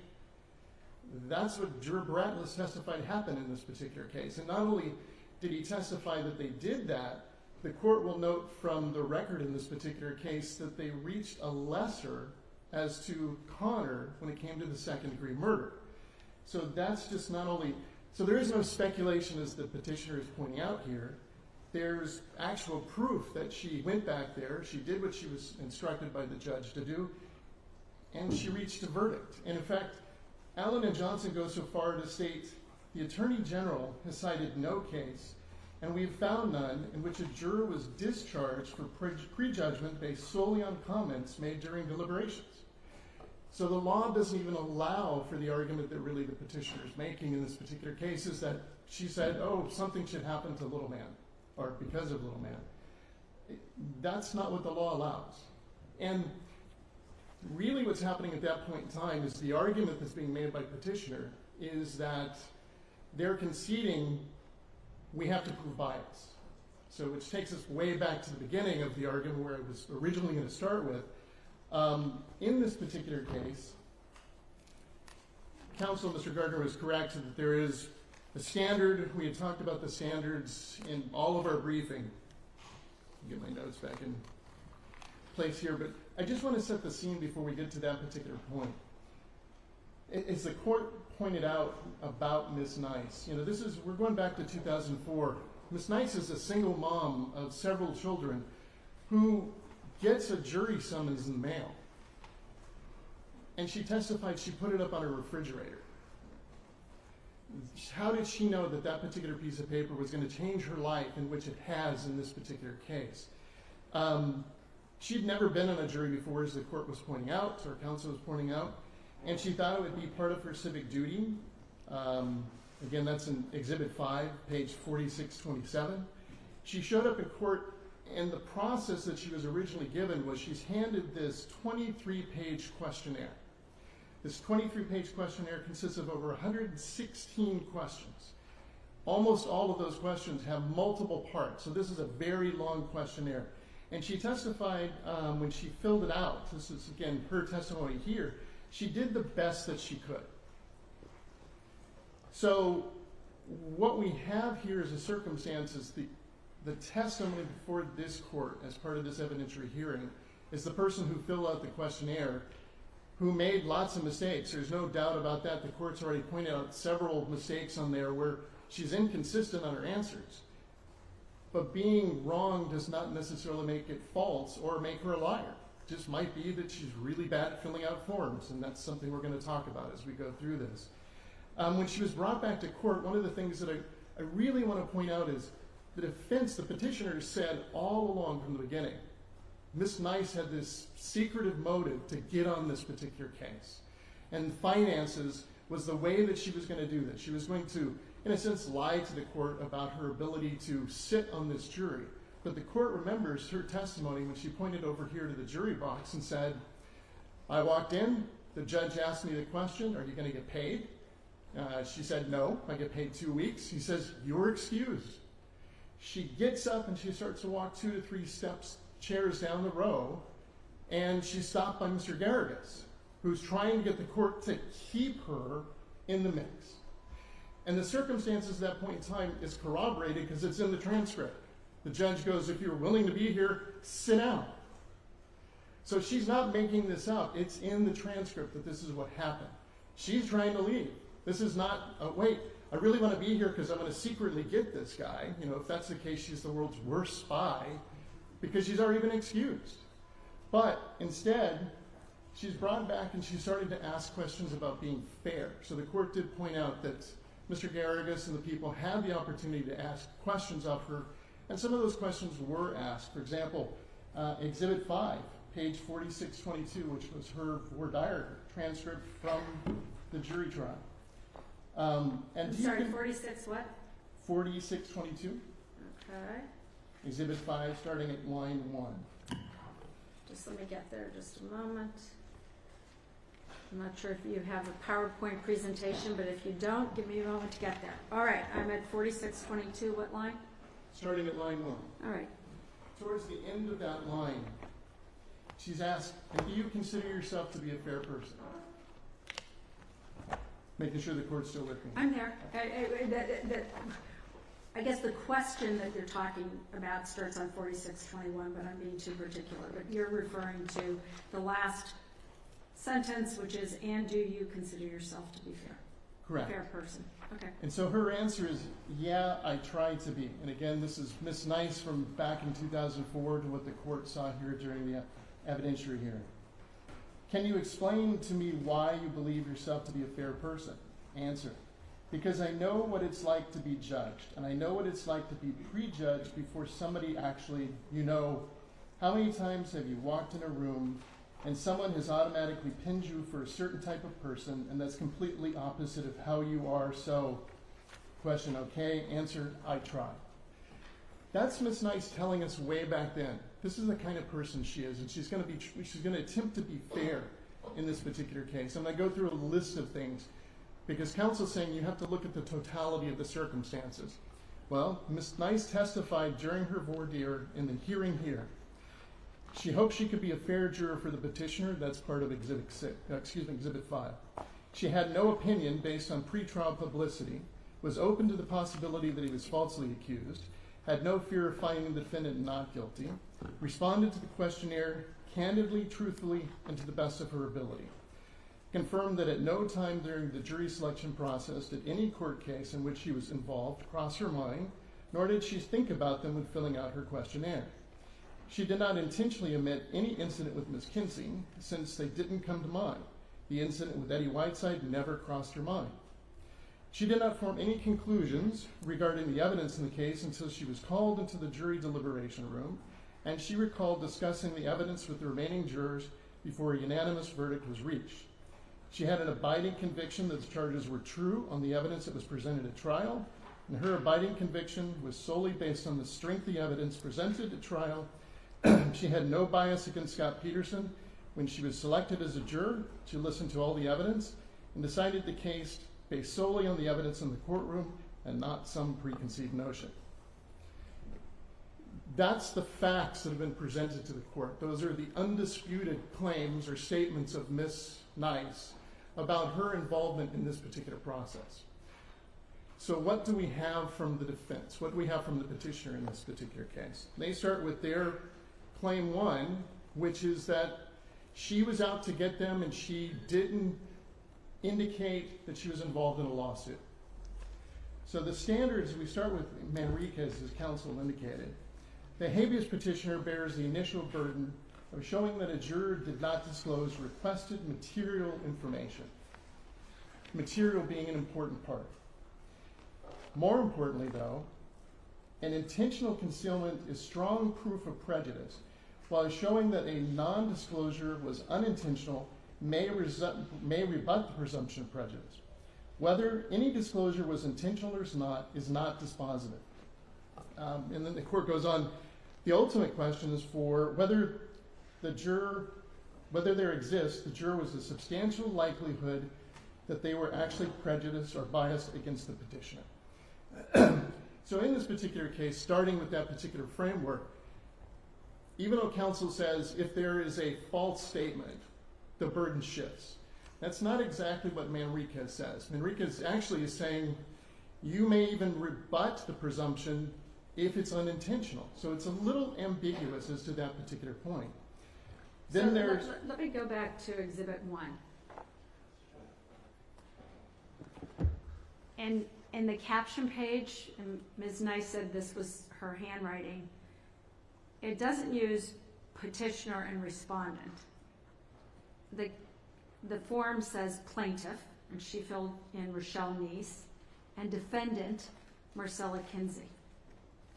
You'd agree that terms plaintiff and defendant can be inferred as parties to a lawsuit, yes? There's a potential that you can infer that, but I would point the court to page 7 down at the bottom. Okay, just a moment. We start.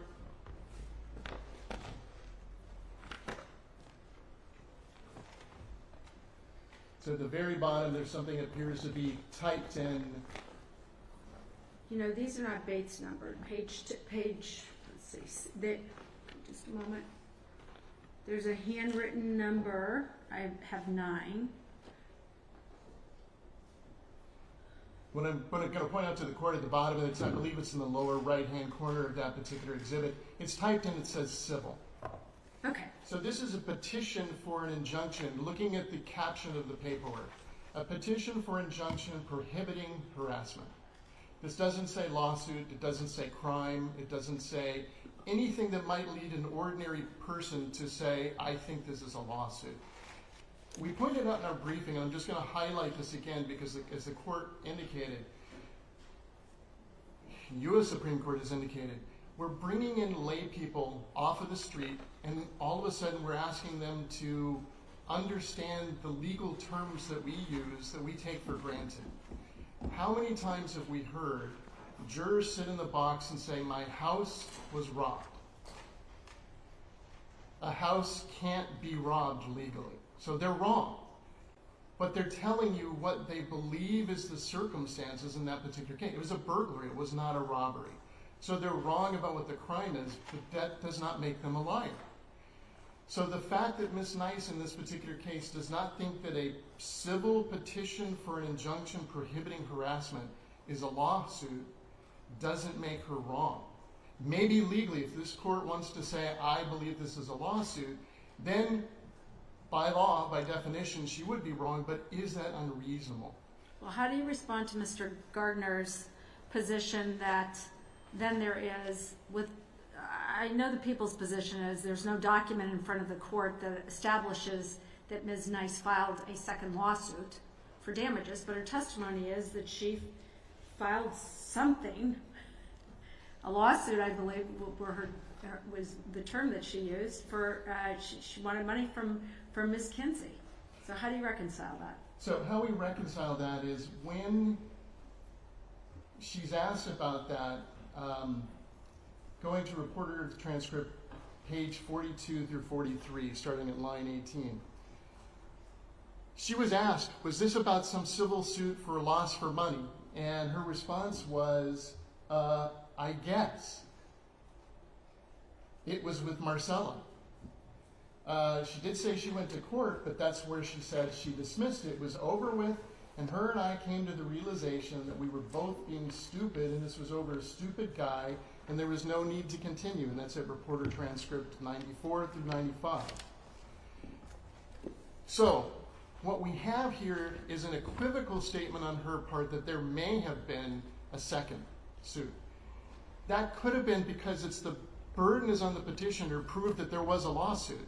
Because if they prove there's a lawsuit, then they prove that her answer is false. So this is the initial pleading and proof stage. They must prove that there was a lawsuit. We never heard from Ms. Kinsey. We never heard from the custodian of records for the court that shows that there was ever a case that was filed. Now they're limiting it to saying, well, we didn't show any paperwork. That's true. They had on their witness list the custodian of records. The custodian of records could have come in and said we had a filing, or they could have said that there was no filing. But we know from the other exhibit, the temporary restraining order for the civil harassment, there was paperwork from that same time period that existed. There's not a transcript, not everything is there, but there's at least minute orders. So if there was something that was filed, it should be in the record. They had the witness that could have presented it on their witness list, and they never called them. All right, but we do also have a jury instruction that says that the testimony of one witness can prove a fact. That is correct. Okay. But our position is, we pointed out to the court in our briefings, Ms. Nice showed sometimes that she could be a little bit confused about things. And you saw that with some of her answers when she just started to say, sure. And when she would then be given the appropriate circumstances or shown a document, she then could explain it. And I'll talk about that a little bit later with some of the slides that were up on the screen. I also want to point something out. Counsel has indicated, and this is a subtle distinction, but the court will remember this, that exhibit number 1 was admitted, the letters were admitted, and I want to remind the court, we objected, and they actually were admitted for a limited purpose. So those particular items are not actually in for the truth of the matter. They were in for purposes of impeachment against Ms. Nice.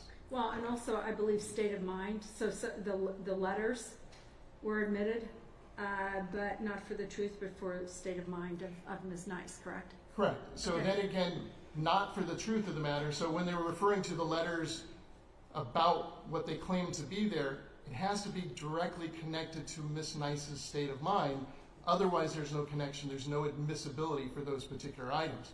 We suggest to the court there's been no showing of those particular items. So going back to the lawsuit, and I just want to go through these step by step. Okay. So the lawsuit is the first question, that's 54. If the court finds that Ms. Nice was reasonable in her interpretation that this civil restraining order was not a lawsuit, or she didn't believe it to be, that's the end of the discussion on that particular case. Now, counsel is saying the fact that she's inconsistent about dismissing a case, so therefore she should have remembered the other case. That's not how somebody's mind works. And in fact, I'll remind the court, Pat Harris attempted to try to get Ms. Nice to remember coming in on the civil harassment order and testifying.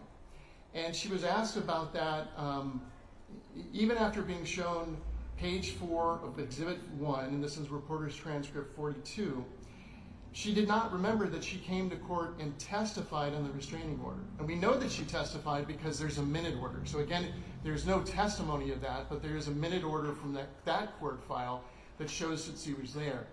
And that helps the court address another question that was not really answered by the petitioner about what did that judge have in front of him. That minute order also tells us that Ms. Kinsey testified.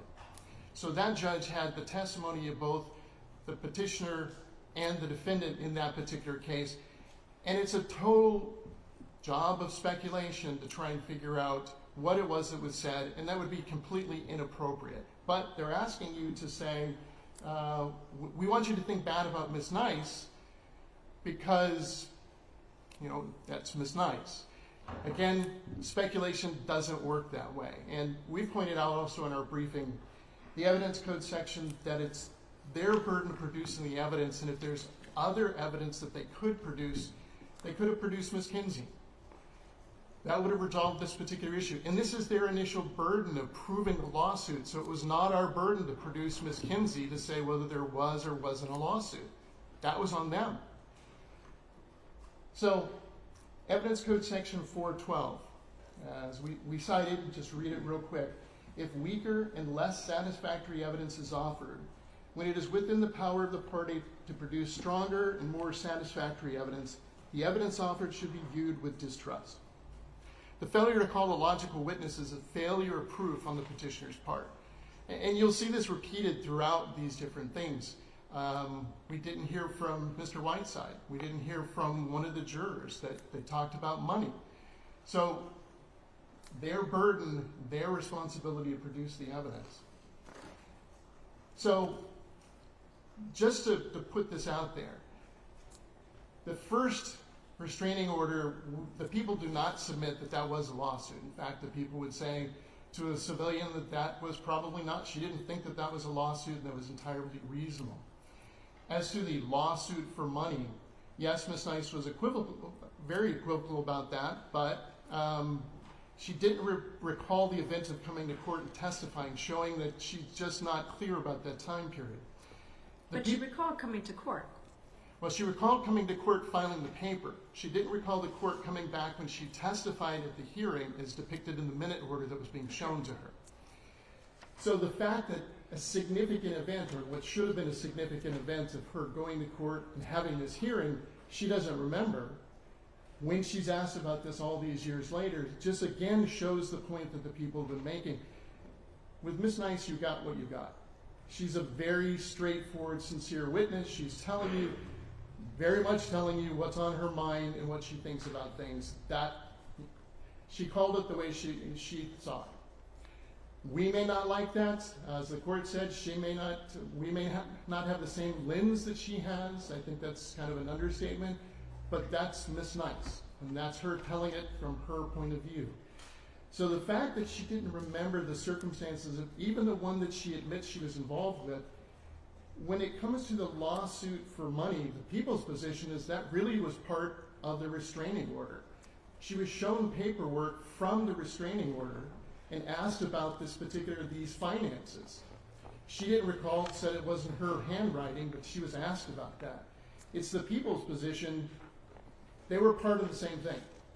And our speculation is just as good as the petitioner's speculation when it comes to there being a second lawsuit. So Well, but she used the term, "I dismissed it." Correct.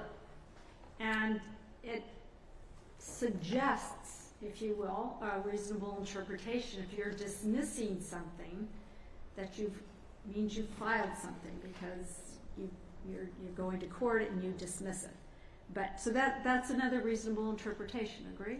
Yes, but Okay. if there are two reasonable interpretations, there is that instruction that would be used in a criminal case. The one that court indicates towards innocence in the criminal case would be the one the court would have to follow. Here we are in a habeas proceeding where the law says everything in favor of the conviction is the way that it should be applied. So if we were to take kind of bootstrapping those approaches here, we would find that we have to go with the one that just Ms. Nice was mistaken. But regardless, she was sincere in her testimony, saying that neither, whether it was one or two, she never thought about them. They never crossed her mind when she was filling out the questionnaire, because these things were behind her.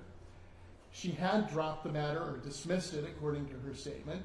As I read the statement earlier, she and Miss Kinsey had figured out this was over a dumb guy, and she had put it behind her.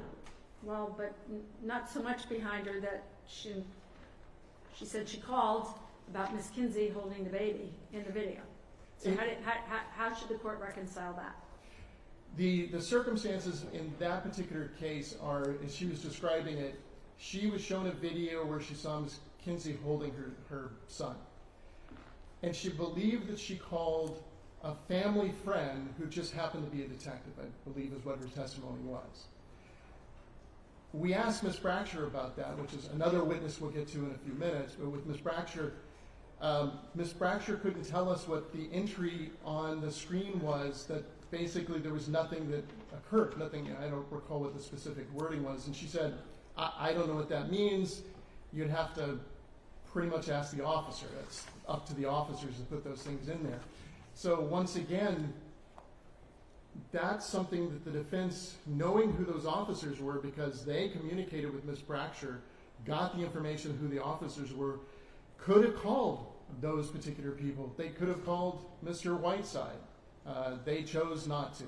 And as the court indicated, he was a subpoenaed witness, and they were attempting to get in his statements through their investigator.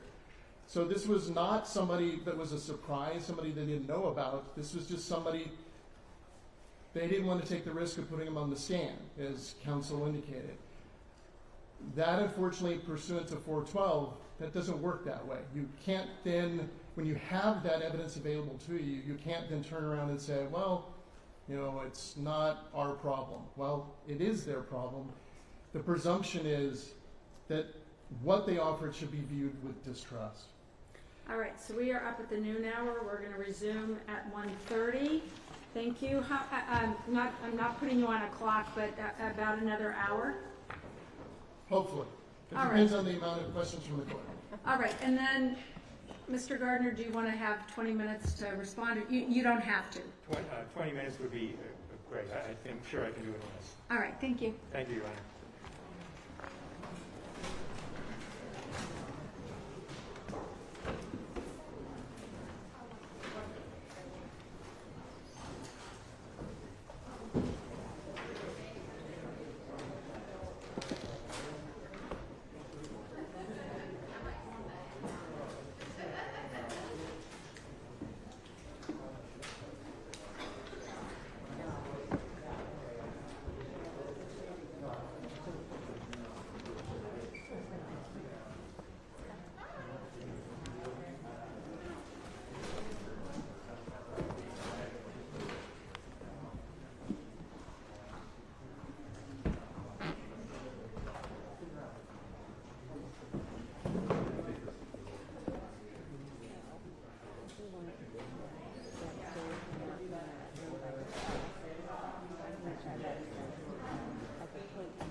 Have a nice lunch, guys. Thank you. Victoria, I need you to help me find the case. Didn't find it in my notes. It's the case where we cited it in one of the last two briefs. So we just need to pull that up. It's where I'm trying to go slow. Levi step? Oh, I'm so sorry. So the circumstances are, the guy does not state that his wife was a drug dealer when she was a juvenile. And the defense argues that was because they asked, anybody who's a drug user or dealer, whatever. He doesn't say her. And the court specifically said the question was asked in the present tense versus the past tense. And so they found it not to be error on the part of the jury. Because that addresses one of her particular questions. Yeah, so I want to find that particular case just so I can highlight it.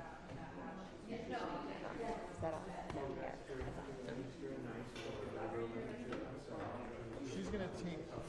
She's gonna go move the juvenile health.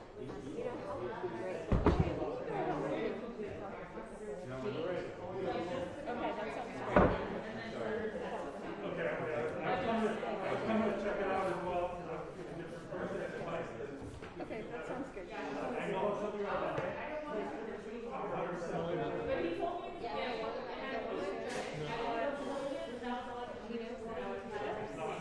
I just need to drink some water. Okay, all right, okay. So the time, tell me what you want. And I was going to grab some snack. I need your key for your room so I can get all of that moved. I left my glasses on the counter. Okay. I will take those around. Yeah, everything should be in my bag. You are in room 141. Yeah, can you We're almost done. We're kind of slow. It's sitting on the counter. Okay, it's 141.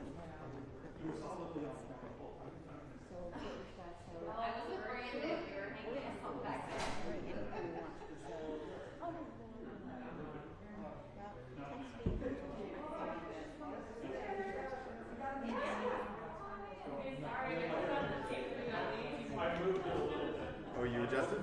Well, we'll have to adjust it. It was also zero, right? So it wasn't going to extend. Oh. Okay. Yeah, she seems to be, I think it was here. Yeah, it was over on the right side. So we're aiming here, I think. Do you want me to sit? Also, I'll be able to check it out from here. As good as we can get it. Well, it is what it is. I mean, Paul, this one? Okay. Like, who are you talking about?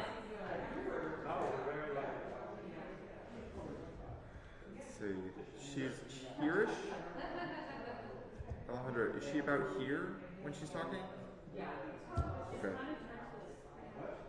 Like this, right? Yeah, she's like heads first, so she's trying to look at him. That looks pretty good to me. I mean, you can kind of see it in the preview shot, right? Yeah. Maybe right here. tilt it, maybe tilt it up a little bit because we don't want to capture the nose or whatever. Oh, no, it's a down shot because she's about head level with this thing, so As long as we're not capturing the desk where she might be writing notes on a piece of paper. Yeah, I don't think so. I think it looks good. Yeah, and this is. The camera's not on. No, but the other one is super great. I'll say Co-Gardner, I mean, he projects very well. So he sounds great. The David Harris guy. So I moved the microphone a little bit. In terms of, it was just more up, so I kind of put it more in front. Yeah.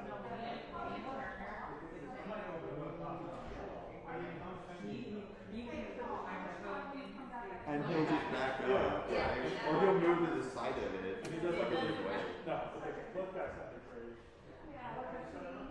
Are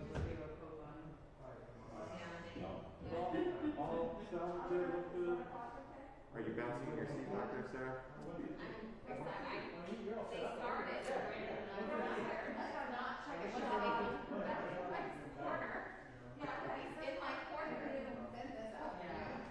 Hopefully the afternoon is better than this morning for everybody.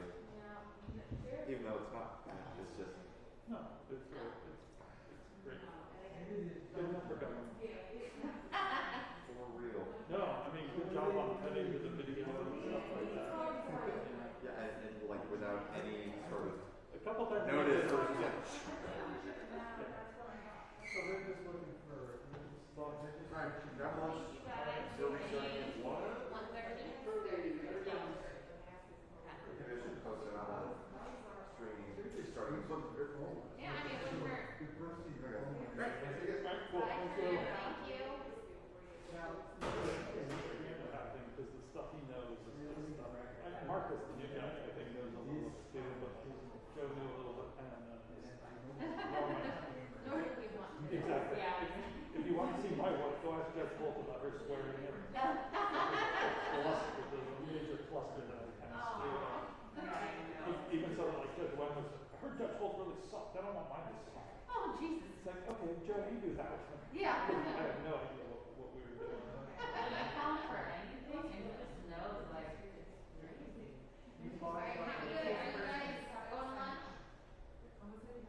And he's one of the few like people in IT, the people person in IT, because most of us it's like, I don't want to answer the phone. There's going to be something on the other end.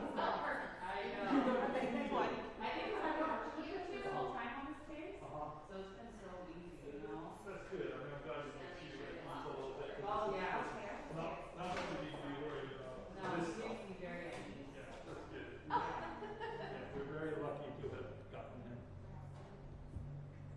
You made my day. Thank you. Have a good lunch. All right. Well, thank you guys. Thank you. See you later.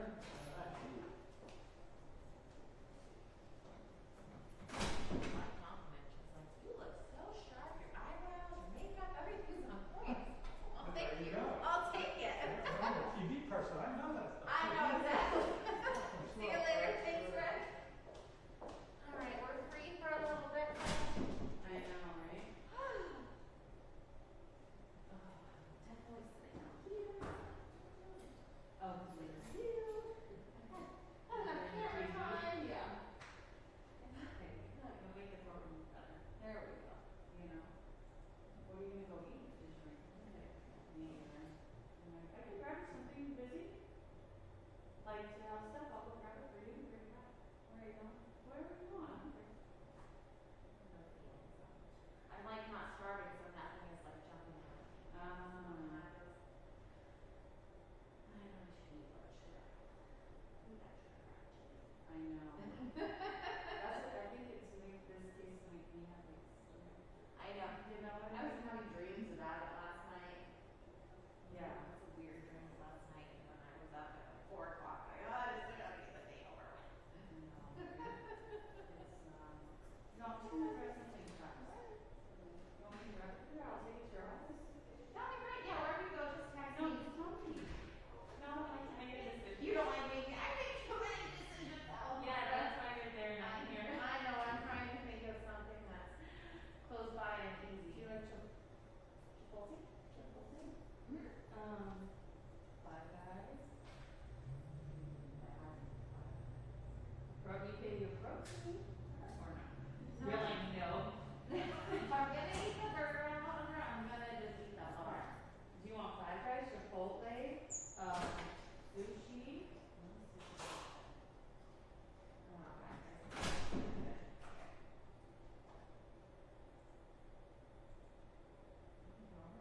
Yeah. I have a sign actually. Nice. You too.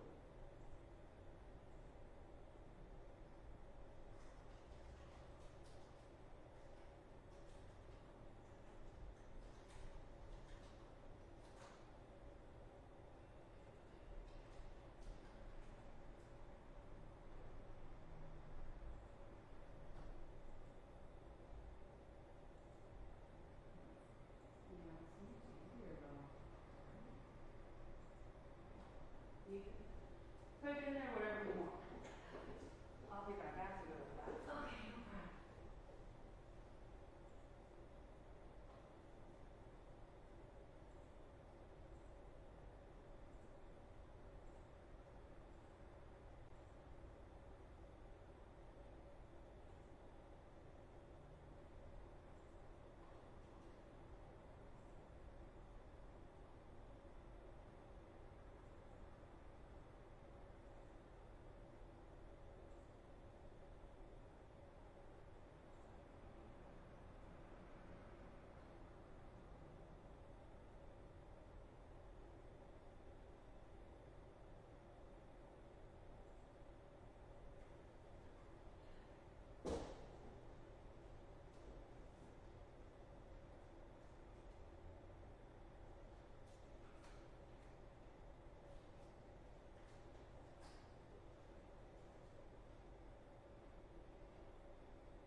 right in 10 minutes.